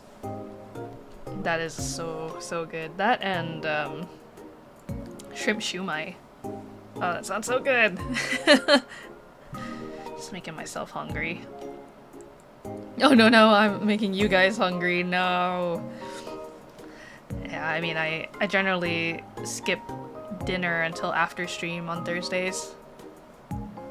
Did you know in a Pokemon game, the evil team is called Team Dim Sum? No way. There's a Pokemon team called Team Dim Sum? I'm looking this up. I want to see. Team Dim Sum. Oh my god. Oh, Dim Sun.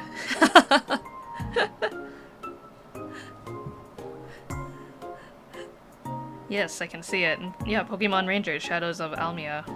I don't think I've ever played Pokemon Rangers. In fact, I don't think I've played a Pokemon game on stream yet, period. I think that'd be fun to do, just because I feel like Pokemon games are kind of easy to run through, assuming you're not doing anything special. Like, just the main storyline of, like, fighting all the gym leaders and then getting to the very end.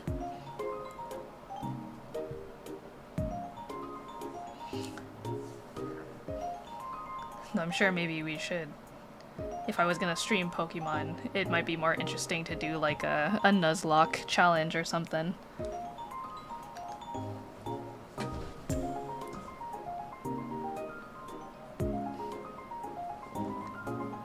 Also, do any of you play Pokemon Sleep? Or have you looked into it at all? Because I honestly thought Pokemon Sleep was a bit. I thought it was a joke. I didn't know it was real.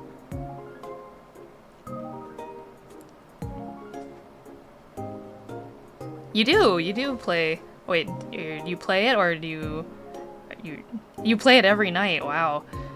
How do you like it?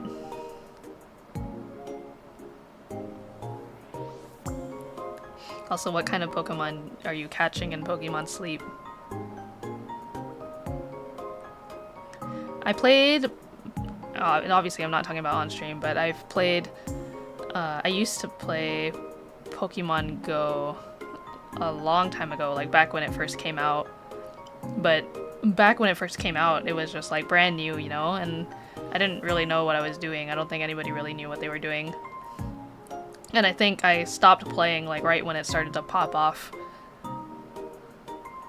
Microwaving some frozen lasagna? Ooh, yummy. This was a while ago, but I had some eggplant lasagna, where it was just like, rather than like the pasta, they used cooked eggplant, and then it was cheese and tomato sauce. Oh, so good.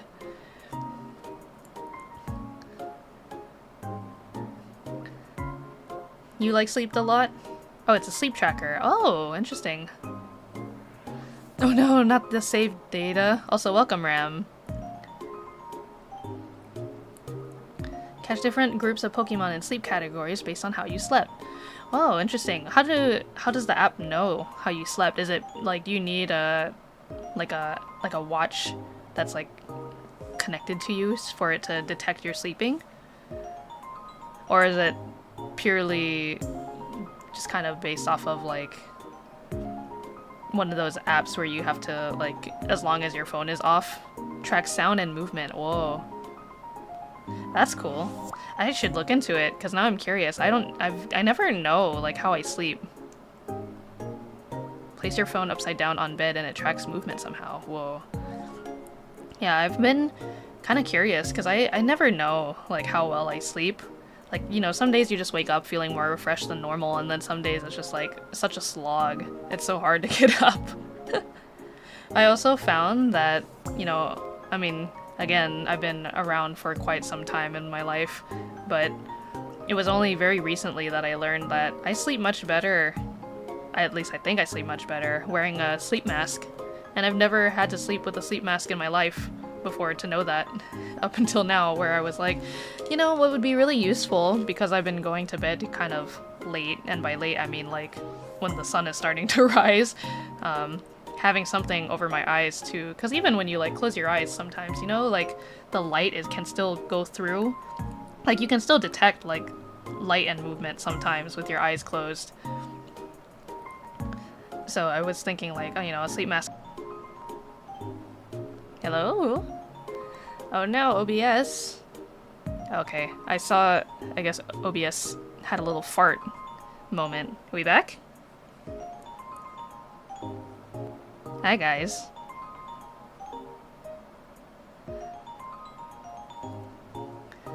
Yeah, okay, good. OBS had a little hiccup. Well, all I was saying was, yeah, I don't know at what point OBS like freaked out, but I was just saying, the first week that I ever slept with like a sleeping mask on my eyes, I was like, wow, this is great, and I'm surprised I've never done this before. You name all your Pokemon on after food? That's cute. I would probably do the same.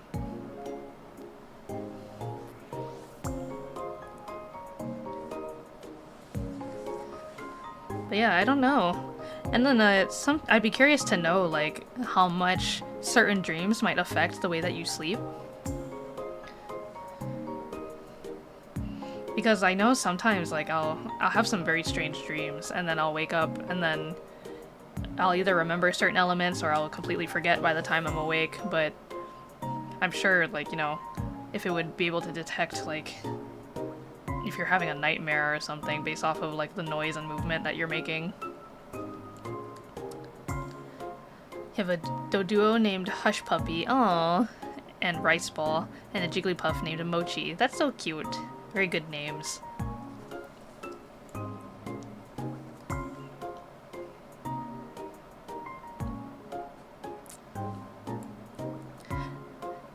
Also, like, we kind of talked about it during the collab when Twy was mentioning that he bakes every once in a while. I think that is like part of the reason why I, you know, other than just really liking food, I just have a fascination with like cooking and like combining like ingredients and things that, you know, you might not normally ever think about, but they taste really good together. And I've been finding that a lot of like reels and like videos on YouTube and Instagram, they'll, you know, I end up watching a lot of these, and then sometimes there's like recipes that stick out that I'm like, that doesn't seem so hard to recreate. Like, it seems like it'll be pretty quick. Or, you know, it doesn't require like anything really crazy. And then sometimes I'll, depending on what it is, I might just like be able to memorize it and then recreate it at home.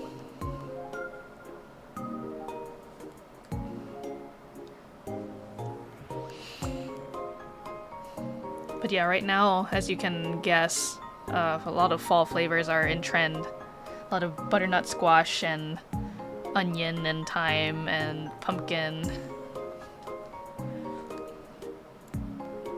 A lot of pasta, too. And then, of course, I think, you know, cooking and baking, they're similar, but they're not the same. Definitely not.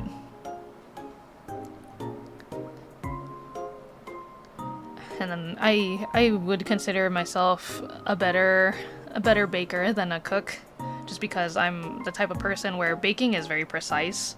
I think baking requires more specifically like rule following, whereas cooking is like you can get away with some things with cooking that you can't do in baking. Oh no, the kitty, I thought you got to go to the zoo. Oh, I'm so sorry. I wish you a happy birthday once again. Even though I'm pretty sure I wished you a happy birthday when you mentioned it the first time. I will wish it upon you again. Oh no, it got cancelled. I hope you'll be able to make up for it soon.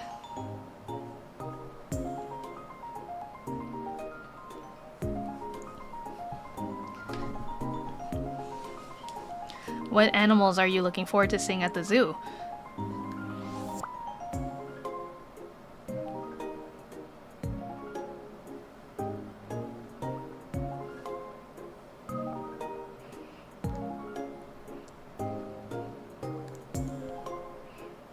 Also, what is your favorite cake flavor?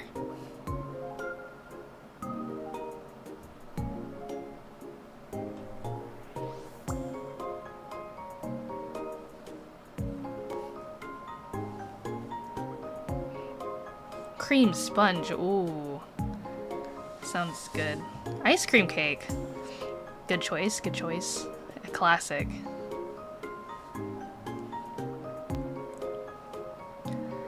I think...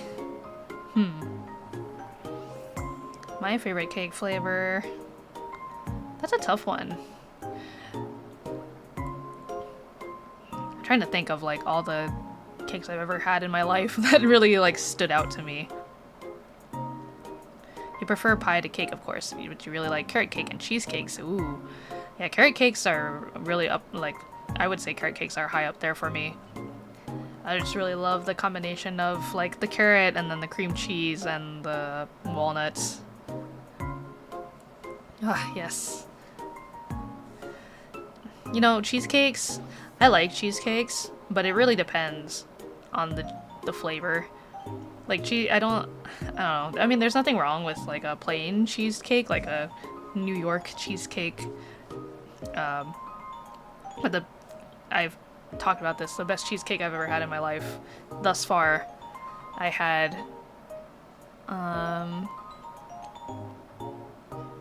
earlier this year.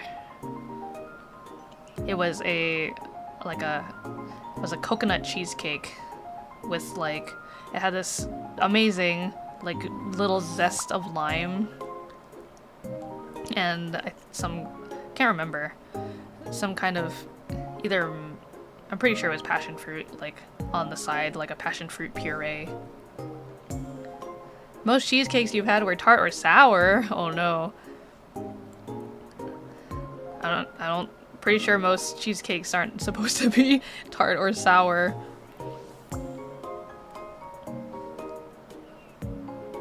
I don't know if I prefer pie over cake, but...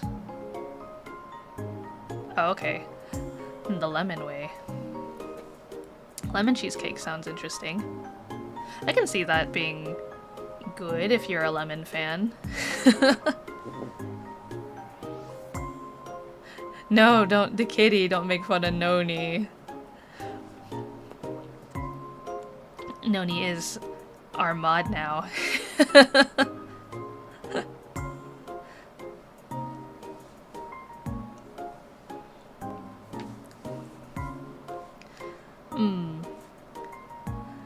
Yeah, there was one time I went and got some pie that I was really looking forward to. I was told, like, this pie was supposed to be pretty good.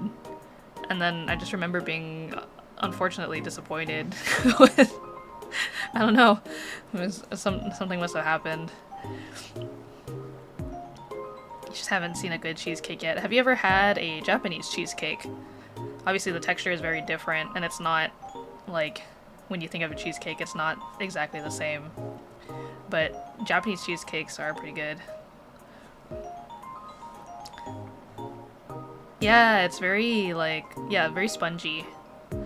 And it's not very thick. Like, when you think of cheesecake, it's like, it kind of sticks to your mouth a little. Whereas, like, I think a Japanese cheesecake, I mean, it still kind of does that, but it's very light and cloudy, fluffy.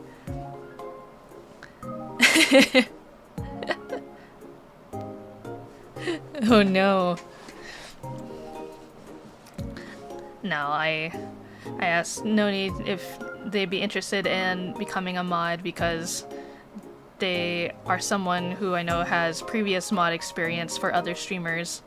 And Noni is also frequently around at the time that I stream. But just for us, Noni, like, I don't ever expect you to be here if you cannot make it for whatever reason, so no worries. But I appreciate you taking up the role.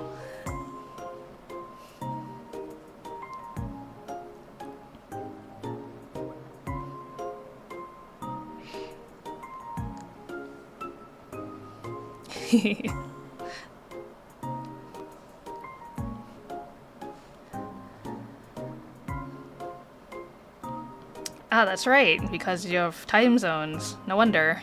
Yeah, I didn't even think about that. For some reason, I was like... I guess it's because I have this memory of you being like, oh, I'm awake in the morning, and I'm just chilling in the waiting room. And I was like, oh, is it Is it morning where Noni's at or no?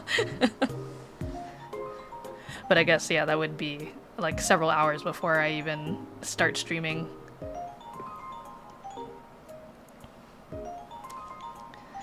Well, it's getting late for you, Dikiti.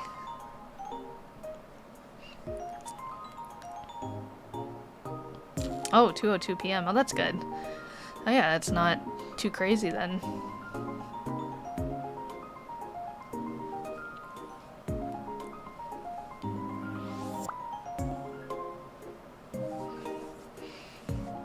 Yeah, Japanese cheesecake, there was a point in time where Mama Pascal was really like just on a... she was kind of out of control. You don't feel like seeing anyone tomorrow, you're too sad, you don't want to leave your room. Oh, the kitty. I mean, I get it. Sometimes you just want to be left alone and to your own devices. Brother Kitty was very mean. Oh no. Well, I would say, you know, it's, if you want to keep to yourself, that's all good, but just make sure you're still eating and taking care of yourself. I hope things improve for you and that you'll get to go to the zoo soon. I feel so bad you haven't gone to go yet.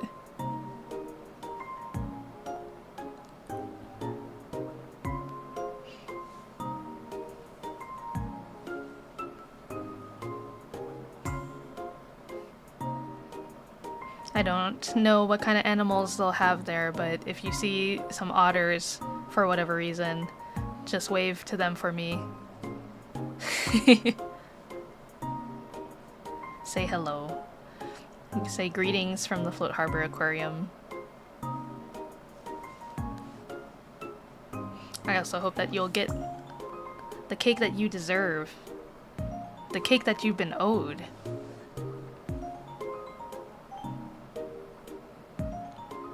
Your mom's birthday's in September. She just celebrated hers before mine. Oh no! No. They gotta... It doesn't matter that your birthday passed, technically. They still gotta celebrate you.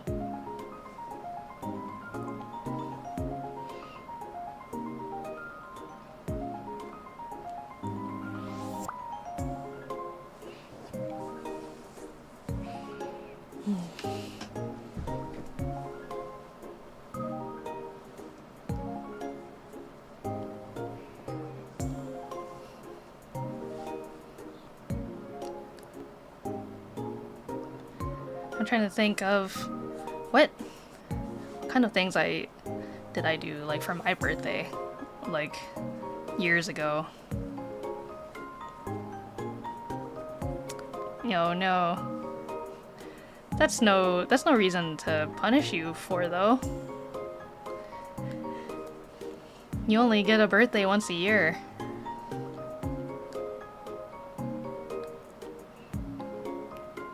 I mean, I've definitely had years where, like, I didn't celebrate my birthday as much as, like, a previous year or things like that, but I don't think I've never not completely celebrated it somehow. There was at least a little celebration. Ram, your birthday just passed. Yeah, you need a rainy day box.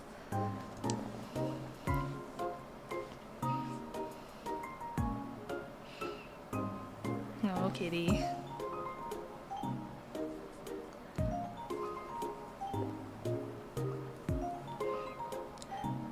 Well, you know, this isn't a rainy day box, but I hope that, you know, you'll feel some relief or some comfort being in the presence of other chatters and myself.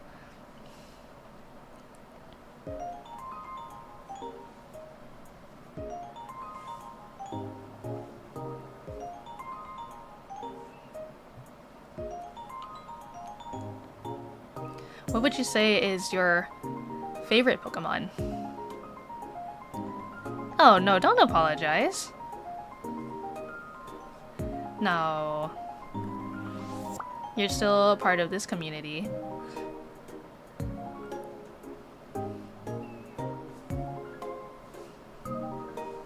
You like Jigglypuff, Noni?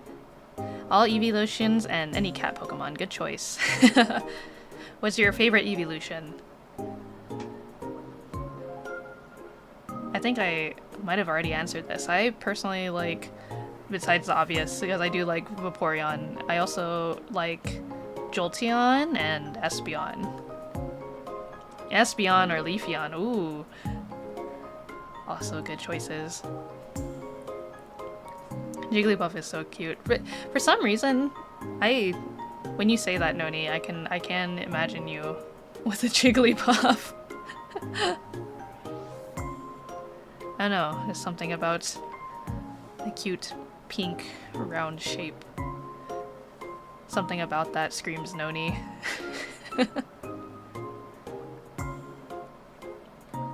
I've been your favorite since you were a kid. Espeon is the token quiet theater book kid Pokemon. If it's your favorite, same with Sylveon. You have no Jigglypuff merch? That is very shocking. When I was a kid, you know, I can't remember like if I had a favorite Pokemon off the top of my head, because I kind of just liked a lot of different Pokemon. But I remember specifically I used to have this really big Pikachu plush, like it was like a pillow, a big Pikachu pillow, and then one time the family and we went to Las Vegas. This was a long time ago, and Papa Pascal won me a Psyduck plush. It was like a big Psyduck. It was weird because he was like, it was a plush, but he was also kind of like sturdy, like as if he had like a foam support inside.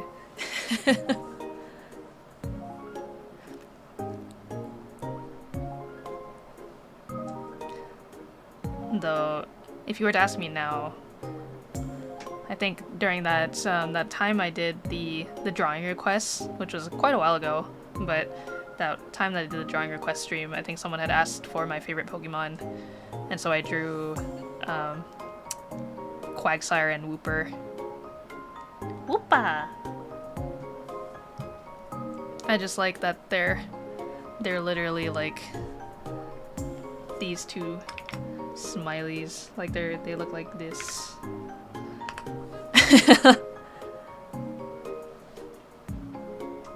They're so cute.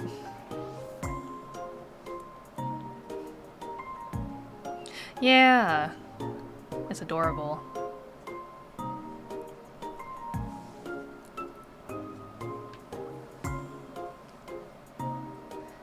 If you guys had to assign me a Pokemon team, what Pokemon would you give me?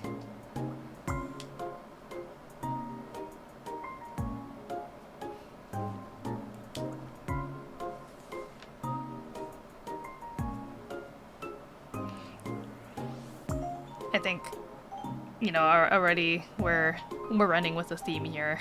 I think it'd be pretty obvious I'd be, well, yeah, since I said my favorites. But the thing is, like, the Wooper is gonna evolve into the Quagsire. So would I have both of those, or would I just have one that eventually evolves into the other?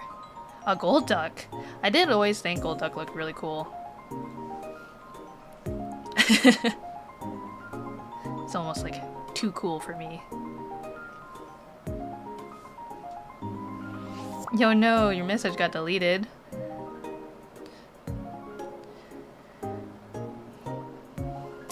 Weasel, that's a good one too.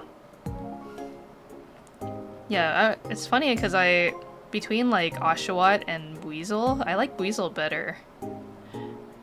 Even though Oshawott is very cute. I think it's because I like Weasel's colors more, like the yellow-orange and the blue. A Vaporeon. Some bug Pokemon. Ooh. I'd have to think. Maybe a Heracross. The big beetle. I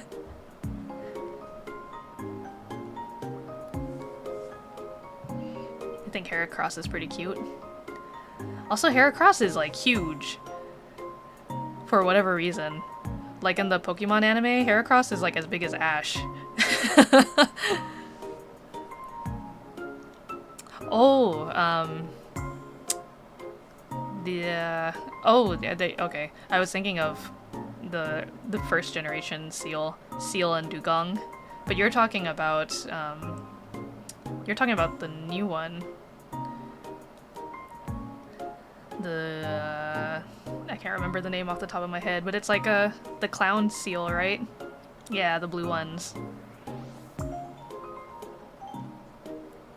Oh, and then speaking of seals, Spheal, the little round, the orb seal, those are cute too.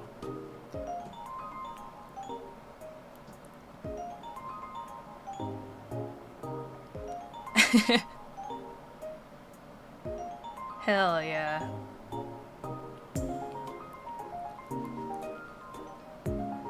Yeah, it'd be funny to imagine, like, you come to the Float Harbor Aquarium gym, and I'm the gym leader there, and you're, like, anticipating that all my Pokemon are just gonna be water type, and then all of a sudden I whip out the Heracross. Just the one bug.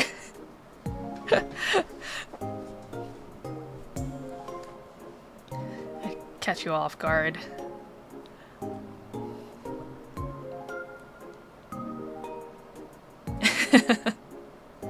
For some reason, I feel like I could, yeah, easily see myself as like a water trainer, maybe even like some fighting. And then, yeah, a little sprinkle of bug. Though, when my first Pokemon game that I ever played on my own as a kid, which was Pokemon Crystal, you know, I got my starter Pokemon, which is like the second generation of like Totodile, Cyndaquil, and Chikorita, and I picked Chikorita as my starter, and then for whatever reason, because the second Pokemon that you get is like whichever Pokemon you decide to catch for the first time, and so for me, I ran into a Pidgey, and I was like, that Pokemon's mine, and I got the Pidgey, and somehow I just kind of like shifted my attention from Chikorita over to Pidgey, and then Pidgey just became my main for that entire playthrough. So I have a soft spot for Pidgeot. Oh no, we forgot about Piplup! Yeah, Piplup is also very cute. Though now all I can think about when I see penguins, the only person that I think about is Eros. Awas. I hope he's well. The silly guy. He hates Piplup? What the? I didn't know that. Have I seen Quaxley? I have. Quaxley is also very cute. Oh, what's the, is it still technically, I think it's just a different variety of Farfetch'd. That's like the Farfetch'd that has like the leek as a sword, right? I think that would be pretty cool. The little knight.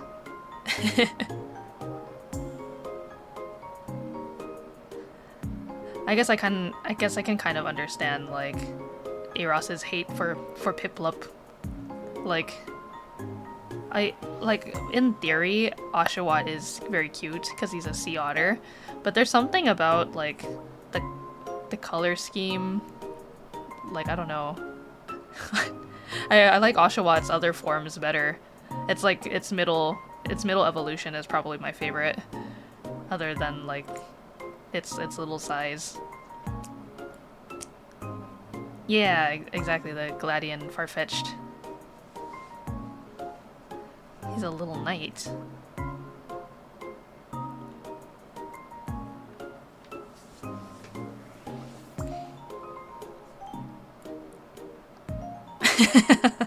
Eros is just jealous of Piplup's superior adorable baby penguin form. I mean, I can see why he would feel a little A little insecure. Piplup is very cute.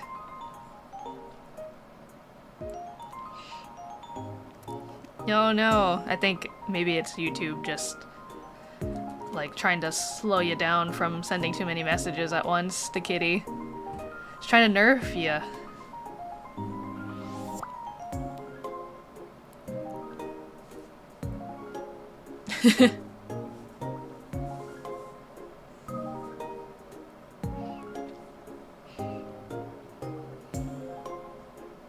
Oh, you know, oh my gosh, Brain Blast. There used to be this Pokemon game. Was it Pokemon Puzzle? Or like Pokemon Puzzle League? You got auto-modded a few times? Oh no.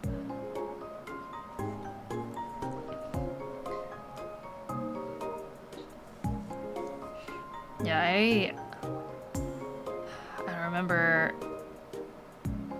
I can't remember. Did I ever play Pokemon Puzzle League, or do I just have like some vague memory of watching someone else play?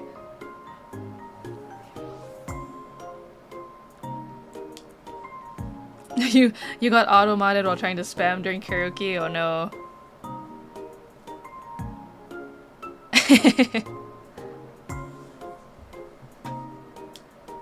Speaking of karaoke, it's been a while since I did a karaoke stream. Maybe somewhere around the end of the year we can do one. Or maybe I'll just save it for closer to the beginning of the new year, since that will be when we are celebrating 2 years. Which means I gotta start putting together a playlist and practicing again.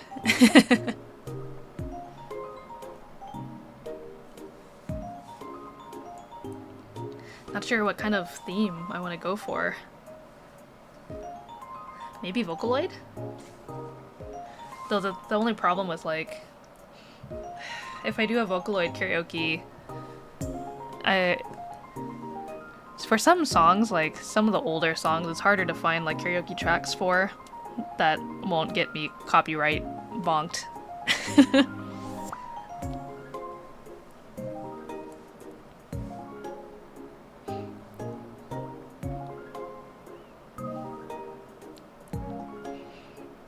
So we'll see. I'll think about it. But Vocaloid karaoke has been on one of those ideas that's been sitting in the back of my mind for some time. No, YouTube. Be nice.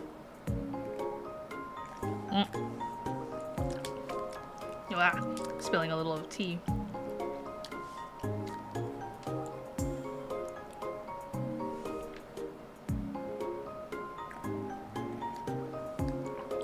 Yeah, I think I've got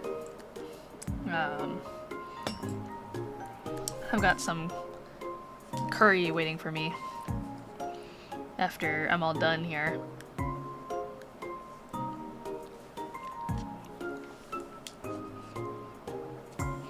Yeah, this chat has been nice. I did feel a bit guilty that, like, during the collab stream, obviously when you're in a call or in a room with someone, you just kind of get like hyper focused and making sure that, not only are you making sure that the stream is like running okay, but the main focus is obviously for you and your collab partner.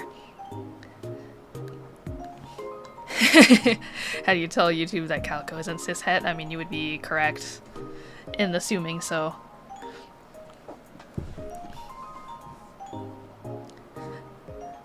I'm glad that even without me explicitly saying so, you've been able to pick up on my vibes. I'm sending you my brainwaves.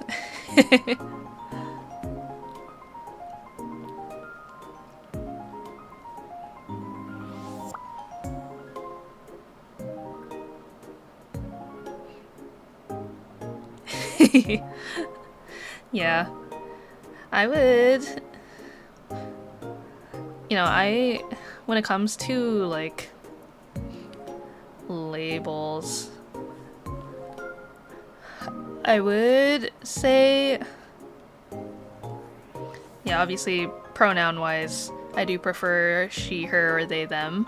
I don't really have a preference between which of the two you use. I'm happy with both. And then I guess if I had to technically label myself, I would say leaning more towards NB. Non-binary.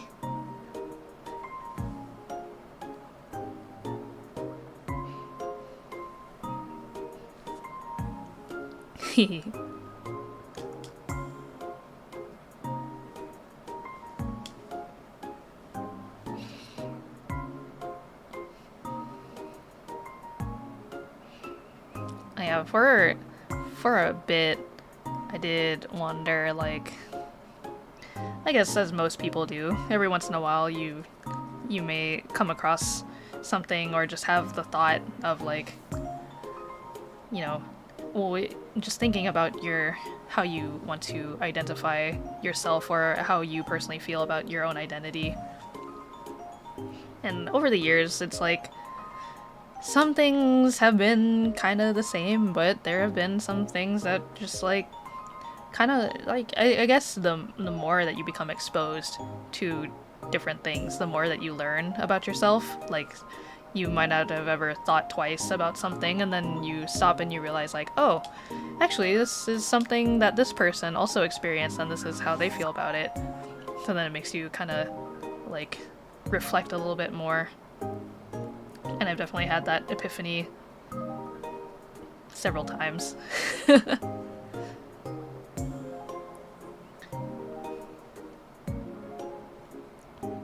But you know, it's important that at the end of the day, you feel comfortable with yourself and your own skin, and you surround yourself with people who respect what you decide to label yourself as.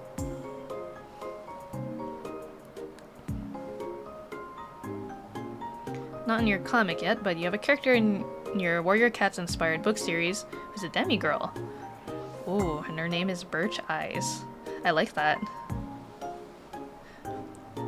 Birch is a very interesting type of wood. Like I've always, and like also the name is very cool. Birch. So Birch Eyes is like, ooh, I'm interested. Tell me more.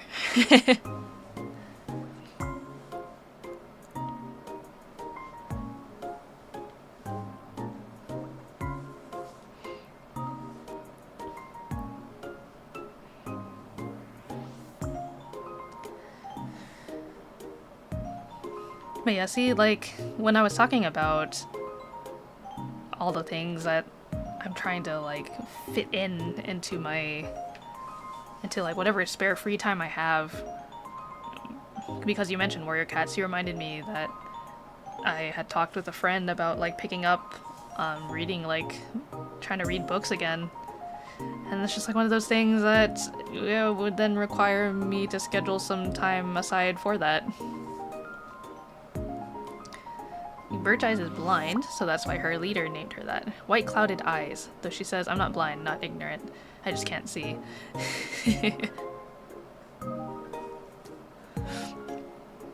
That's cute. I do like that.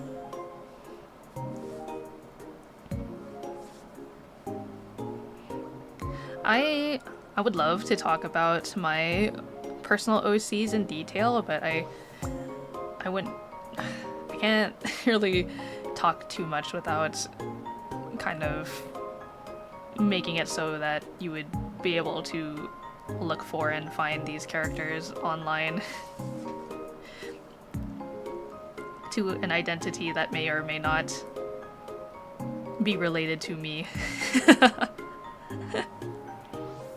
But I think that overall, across all the OCs I've ever had in my life, they generally reflect, like, at least a part of me. Like, I don't know, I feel like when I think about my OCs and when I created them, usually I can pinpoint where I was in my life, or like what I valued in characters at that time. have lots of queer and disabled cats. I like a cat born with not front arms. I think her name is Hopstep. Aw, cute!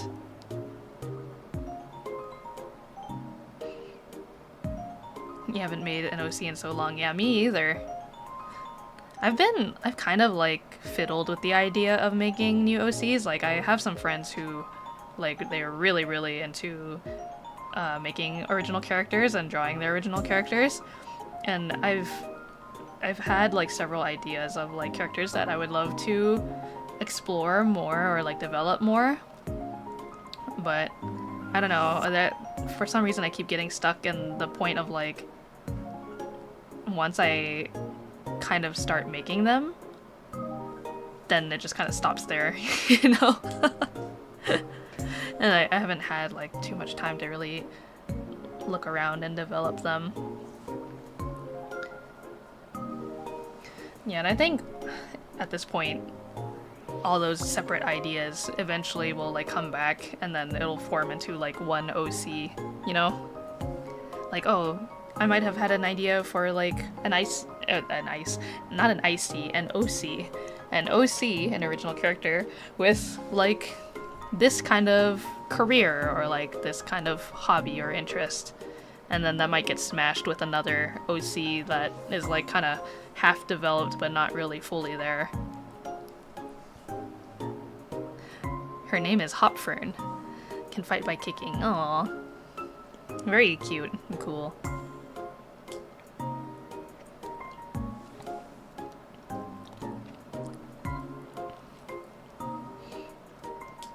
Yeah, I do like that, you know, this isn't always the case, because sometimes people just name characters a name that they like, but with something like Warrior Cats or with like My Little Pony, for example, I love how like you can easily identify a character and what they're about just by their name. And VTubers are kind of like that too, surprisingly. Though, I would say for my name, I think it's a little more complex, and a lot of people don't really seem to get it, or they don't know like where it stems from.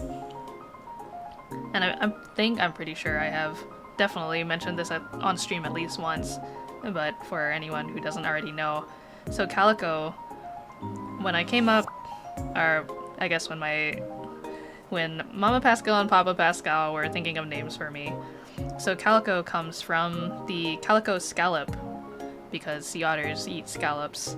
It's like one of their things that they like to eat from. And the Calico scallop specifically is like, if you look it up on Google, it's like the typical seashell that you anticipate like when you think of seashells on the beach. It's like one of the first kind of seashells that you imagine. It's like the little white shell with like splotches of like purple and orange. That is a Calico scallop. And then Pascal, so Pascal comes from, there's technically like two origins. The kitty being named after Tupac, oh no. No, the kitty is named after kitties.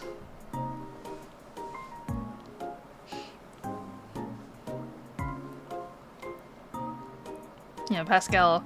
So there is a scientist whose last name is Pascal.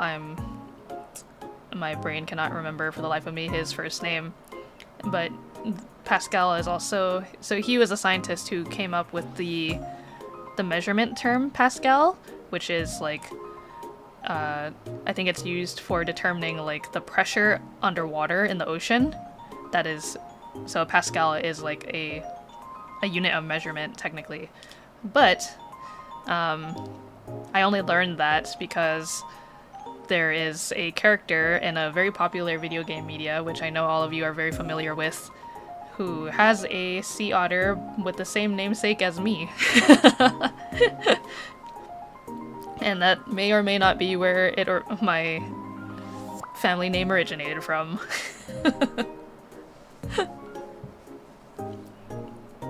Yeah, and I had done a lot of when coming up with the name, I think this also goes for my OCs too. When I'm making up names for OCs, I usually will have like kind of an idea of a name for them, or I might play around with a couple different names. But usually it's just like you think of names, and then you look at the character, and then you kind of think about like, does this match like the character? Or, you know, you kind of say it to yourself like, yeah, this feels like, I look at this character and it feels like this name. You make punny names. Pun names are fun too. I thought Pascal was an art thing because, yeah, Rapunzel has her pet chameleon whose name is Pascal too. That's not far off the mark either. That's a good conclusion to come to. Maybe if I was also a chameleon. Though, you know, I did wonder at one point, I had thoughts about what if I could own a chameleon as a pet myself, because I think they're very neat reptiles, but I learned very quickly that they are also very delicate animals to take care of, and so you have to be really prepared to know what you're getting into. But I love like the chameleons, how they have like the 3 fingers. I love the way they grab things. They're so cute. A calico chameleon is not something you want to see. Oh, why not? That'd be so cool. I could change colors at will. Can you imagine? And then I could look at you from like 2 different directions. Bearded dragons often suffer from impaction. Interesting. Yeah, chameleons, I guess it's just that they get startled very easily. And so, you know, obviously it's hard to predict. You know, anything can happen in the environment, so... You'd want Chameleon Pascal to change her color and disappear? Oh no! That'd be like, you know, Randall from Monsters Inc. Just be like, hang out in the corner of your room, just watching, and waiting, and silent, and staring. Please don't bonk me with your baseball bat.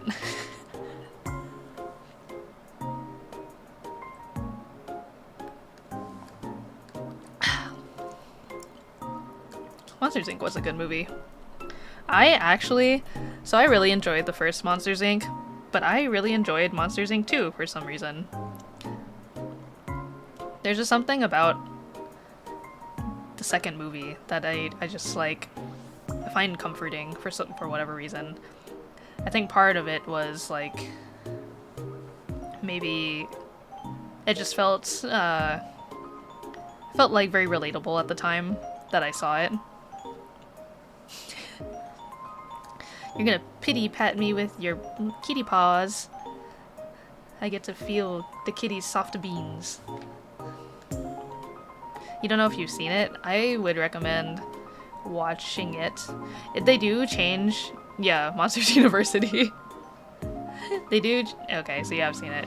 Yeah, they do change some details because I think in the first movie, Mike Wazowski and Sully, they talk about having known each other since they were kids, but then they changed it to have them meet in university, which I think, like, I don't know, I'm not more or less, like, upset by the decision. I think in either scenario, like, them having some kind of history together makes sense. Yeah.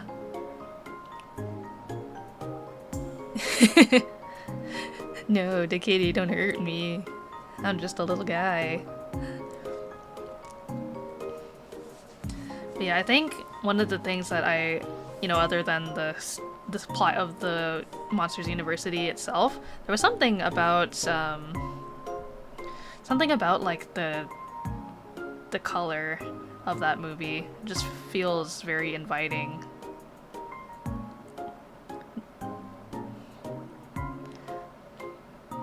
The color direction of the film.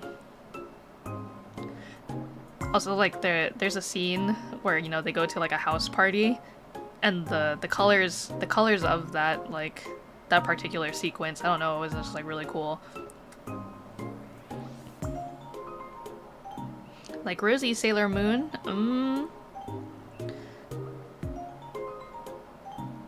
I guess, yeah. Yeah, a lot of the colors were very warm. And really, I think that was kind of to put in contrast, like, the climax of the movie, where the colors are very much very cold and lonely feeling, without spoiling the movie if you've never seen the movie.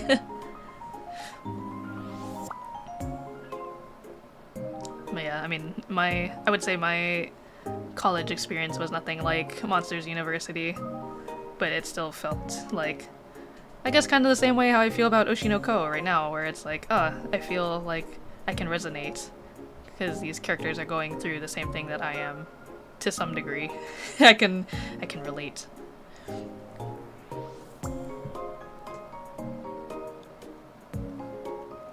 Do you guys have a favorite Pixar movie?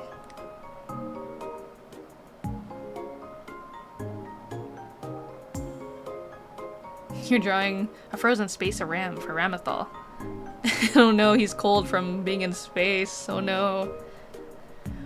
But Ram's got a nice big jacket, so I think Ram would be just fine. You prefer DreamWorks. What's your favorite DreamWorks movie, to Kitty? I don't know if I can pick a favorite DreamWorks movie. I like a lot of DreamWorks films. Nimona! I still have yet to see Nimona, but I heard lots of good things. Yeah, DreamWorks is a very good studio. I think if I had to think very hard and pick a DreamWorks movie,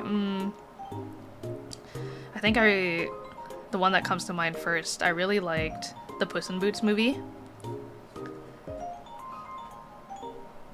The most recent Puss in Boots movie with Death.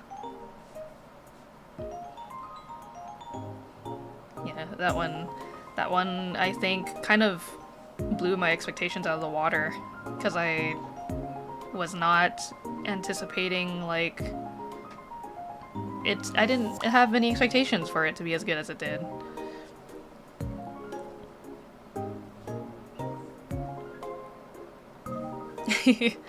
Ooh, hot chocolate. Oh, that sounds so good.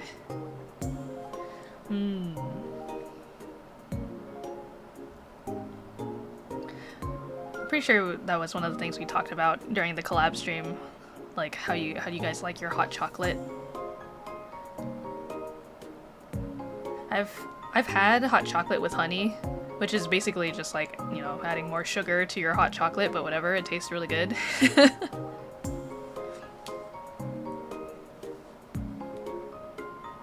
I've had like Mexican hot chocolate with the spices. It's also very good.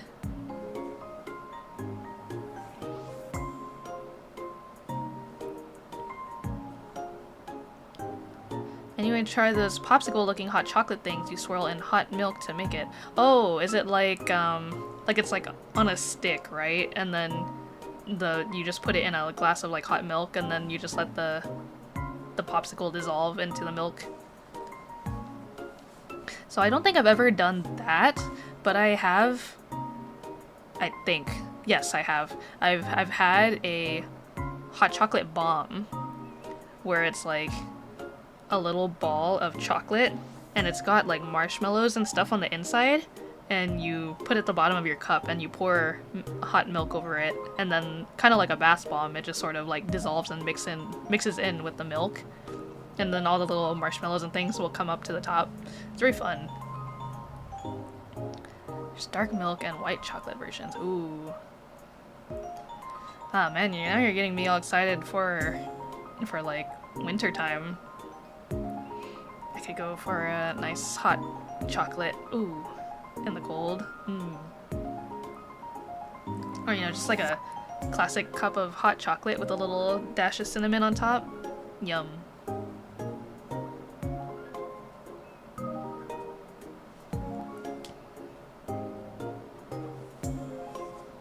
Oh, you know, there was one thing I didn't try when I visited family in France.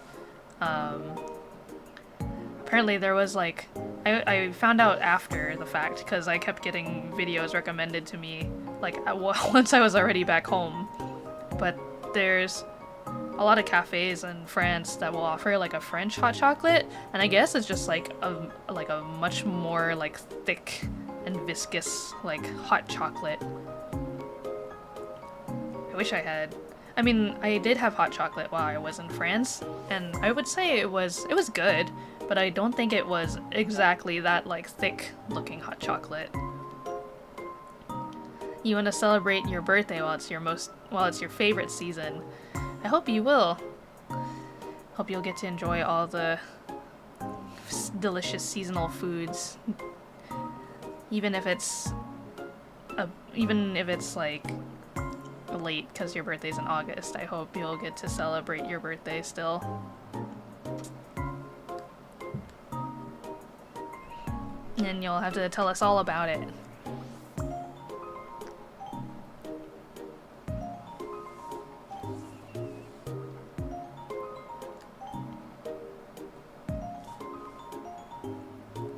For some reason, Dickety, when you mentioned like the popsicle thing that you mix in the hot chocolate or in the milk to make the hot chocolate, my mind immediately went to like, do you guys remember cake pops? I remember there was a point in time where everybody was kind of going crazy over cake pops. And cake pops are fun, and they're quite easy to make. One of my aunts, she used to make like a lot of cake pops. And I just remember visiting her house to see my younger cousins, and she'd just be making cake pops. Ooh, from Starbucks. Yeah, I know they still offer cake pops from there. But there used to be a lot more places. Yeah, exactly. Gotta make use of all the leftover cake that you don't end up using for other things.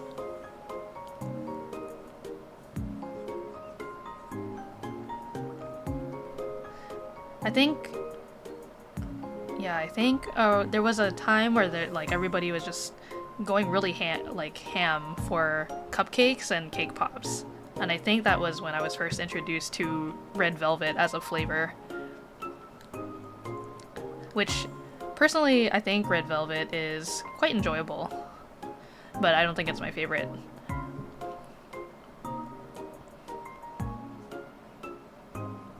And red velvet is another one of those, like, chocolate-esque flavors. I'm gonna look it up again. Red velvet. No, not the not the K-pop group Red Velvet. Red Velvet flavor. Let's see. So Food Network says red velvet cake tastes like very mild cocoa with a slightly tart edge. Oh, red velvet is a term used to describe a flavor that is a mix of cocoa and vanilla.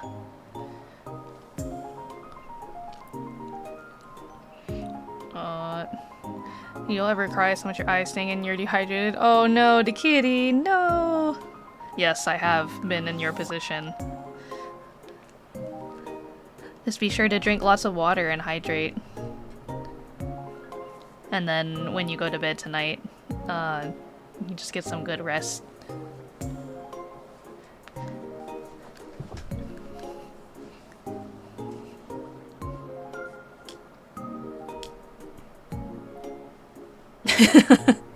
No, don't drink me. I'm not water. I'm probably salty.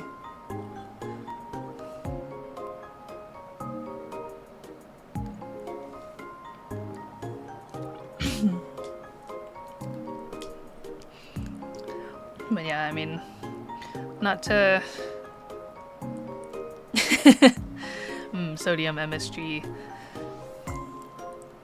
Yeah, your eyes will be... they'll feel puffy if you've been crying a lot. So yeah, just make sure to hydrate and get some good rest. Your eyes will try to take care of themselves while you're sleeping.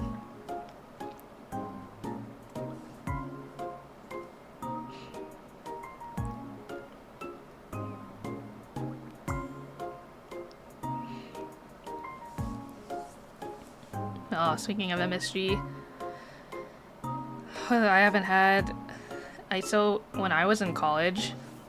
I think part of the reason why I appreciate food a lot more now is because when I was in college, like, instant noodles were like my go-to. And, you know, obviously you eat what you can to, like, whatever's convenient for you. But my god, that was so much salt and MSG for me. And I'm pretty sure, like, that was probably, like, because I was just having so much salt, my face and my body felt very bloated. So I'm glad I've cut down a lot since then, in terms of eating instant noodles. I haven't had instant noodles in a very long time, so I'm sure it wouldn't kill me to eat one. And every once in a while I do get like that craving of like, ooh, you know what sounds really good? Instant noodles. Or lately, I feel like I haven't even been really making like instant noodles from the packet, like whatever flavor that is like in the noodle. Like I just need the noodles. I just need the instant noodle, and then I'll make my own thing. Let me give you the best ramen recipe? Yes, please tell me. I want to know. Because for me, like my go-to like easy meal, assuming you're just following like, you know, you just get like the packet and you're just eating the flavor of whatever the packet is, I just throw in an egg and I call it a day when I'm being extremely lazy. But as of lately, I've done both like because I saw it going around on Instagram and just like YouTube reels and stuff. But, you know, you take some chili, some garlic, and then hot oil to make some chili oil. And then usually add a little miso or like some kind of peanut butter or sesame. And then you mix it with the hot chili oil to get your like creamy, spicy, nutty broth or sauce and your instant noodles, and then you top with green onions. Mmm. Oh, that sounds so good right now.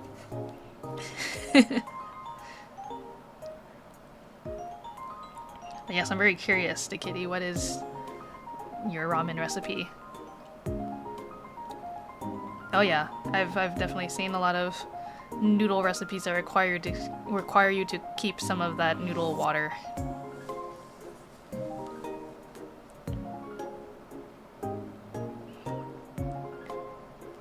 Just cooking past, just soft, different color. It's in the water.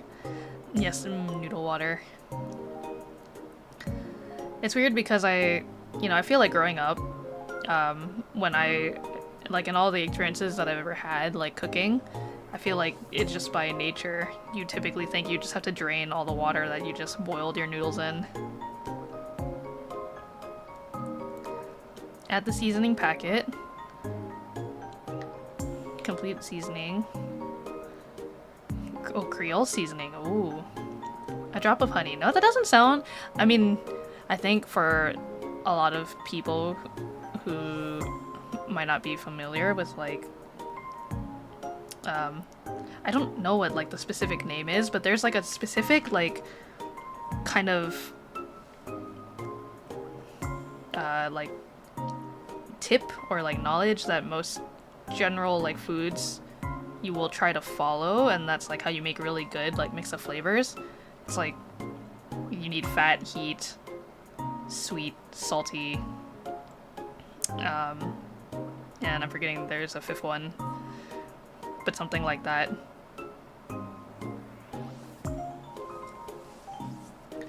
Oh yeah, a little drop of mayo. some cheese, spicy cheesy ramen with a hint of sweet. That sounds amazing. I'm gonna try that one of these days and I'll get back to you. I don't know if I have Creole seasoning, but I have, what's it called? I do have Cajun seasoning, though I don't think those are quite the same.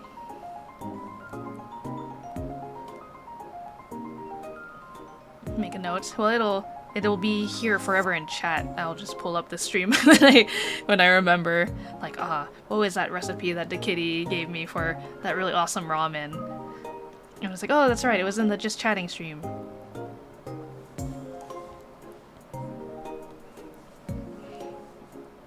But yeah, typically I guess if you want to elevate something, or you feel like your cooking is missing something, just kind of try to think of like the flavor profiles and like what else you can add to it. So for example, if you are making a dish that's like kind of spicy, like consider adding a little sweetness to it. I think that's why hot honey has been like so popular recently, or it's been more like of a trend that I've been noticing lately, because hot honey is just like, it's sweet and it's spicy, and you can put it on top of something that's like needs a little kick and maybe a little sweetness. Kind of solves both of those issues if that's what you're missing from your food. Yes, it was like the fat is like kind of savory or like umami. Heat. Alright, I'm gonna Google this again. We're all learning together. Oh yeah, acid, fat, I think salt, sweet, and something else? Oh, okay, it's literally just salt, fat, acid, and heat. The 4 basic pillars of cooking. So if you've been following the salt, fat... Okay, this is from Reddit, r cooking. If you've been following the salt, fat, acid, spice rule, but still not getting the flavor to 100%, just add some sugar. So yeah, your acid would be like something like vinegar or like lemon.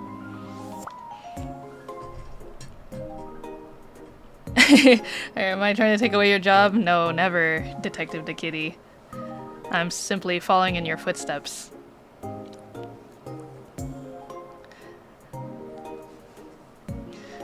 Oh, you're Creole? That's very cool. Oh, yes. Please tell me. What is your science lesson today? And then we can have some final words and we'll wrap up stream for tonight. We have hit my 3-hour time limit.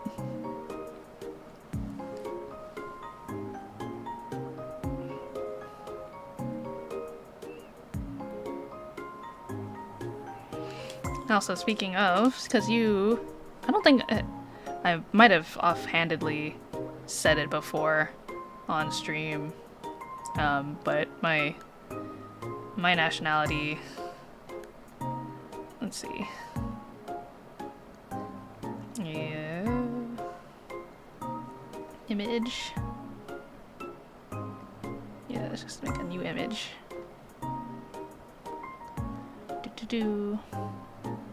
I'm looking for a specific image here that I have posted on Twitter before. I'm looking. Through all my files. There it is. And it's in here. And this one.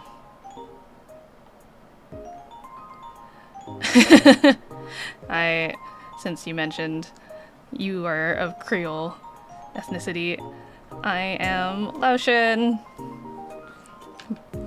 Both Mama and Papa Pascal are of Lao descent, which means so am I. Laos mentioned! Okay.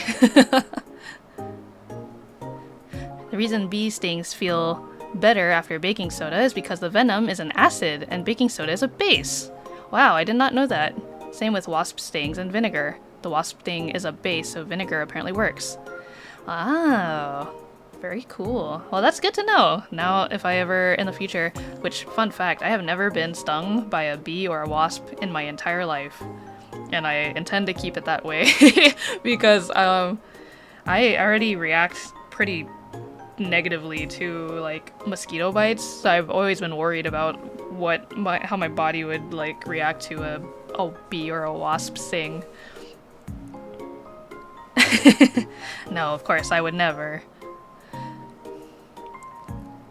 But that's interesting. So bees have acid in their venom, and then wasps have like something more of a base in theirs. How intriguing. Check your blood type. They like certain blood types. Really? Oh, are you talking about mosquitoes? Because that part I knew. For a second I was like, bees and wasps can tell your blood type? That's incredible. But yeah, my blood type is O for otter. Believe it or not.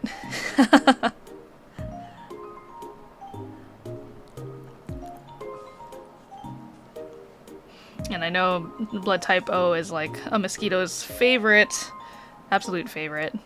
I've been getting, oh, you know, summer's ending now, but I recently got bit at while I was working at the aquarium. If you call one, they can call their homies. The dead. Oh no, that makes sense. Wouldn't it also be like assuming that the mosquito like had just gotten a taste of your blood and it's still in their belly, and then you squish them? Wouldn't that also be like releasing the scent of blood as well?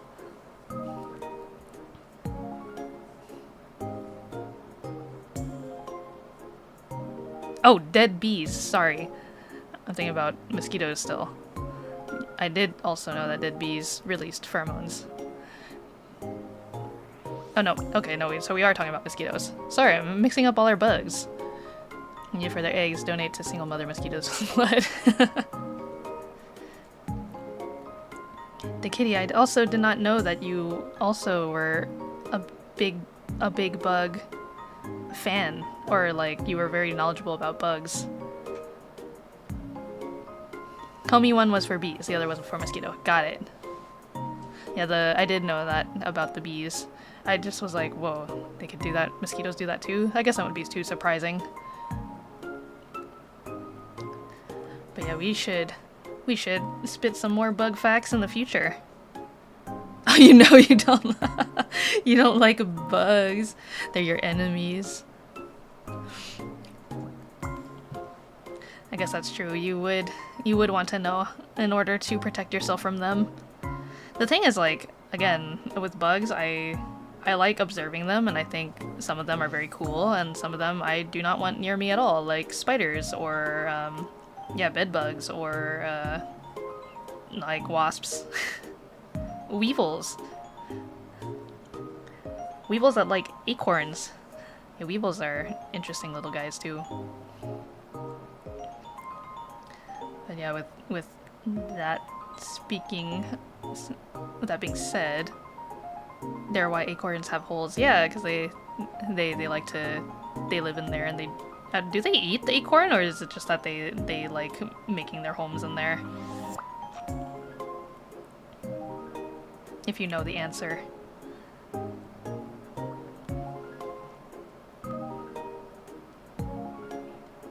Oh, they lay the eggs in the acorns for their food.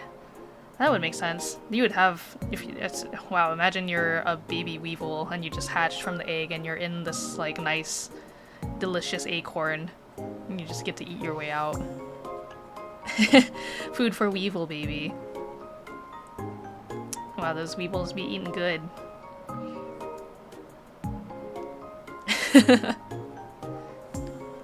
Yeah, well, I'd hate to end it here, but you know, because we were talking about bugs, and bed bugs, or not bed bugs, but bugs in general are fun to talk about.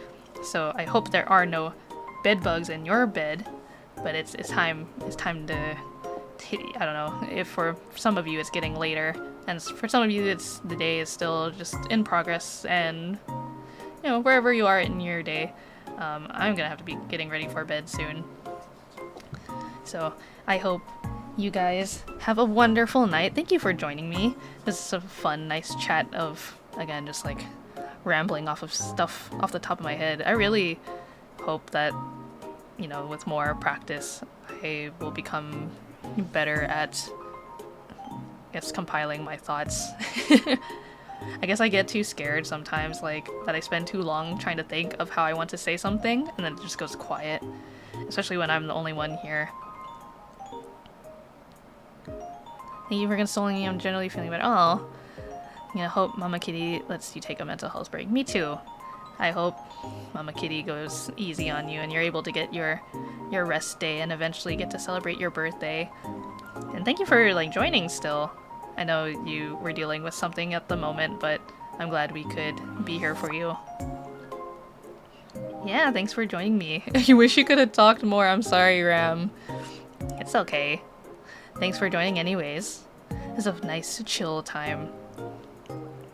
Yeah, next week should be same time, same day as usual. I just don't know what we're gonna do yet. Oh, well, I'll figure something out. And waiting room, as usual, should go up Monday or Tuesday.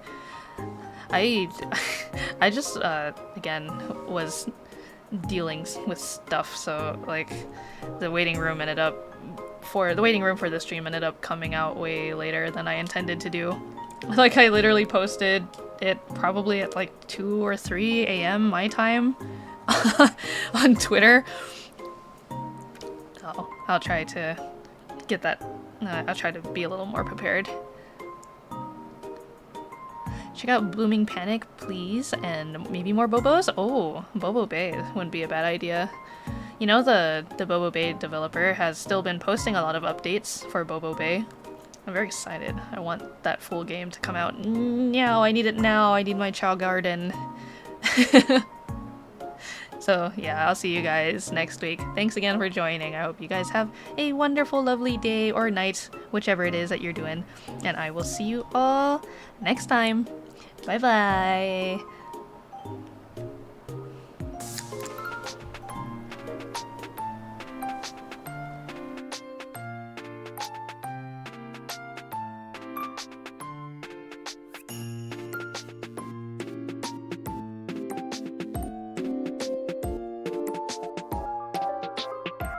Oh my gosh, hidden Zeboa. Good night, Zeboa.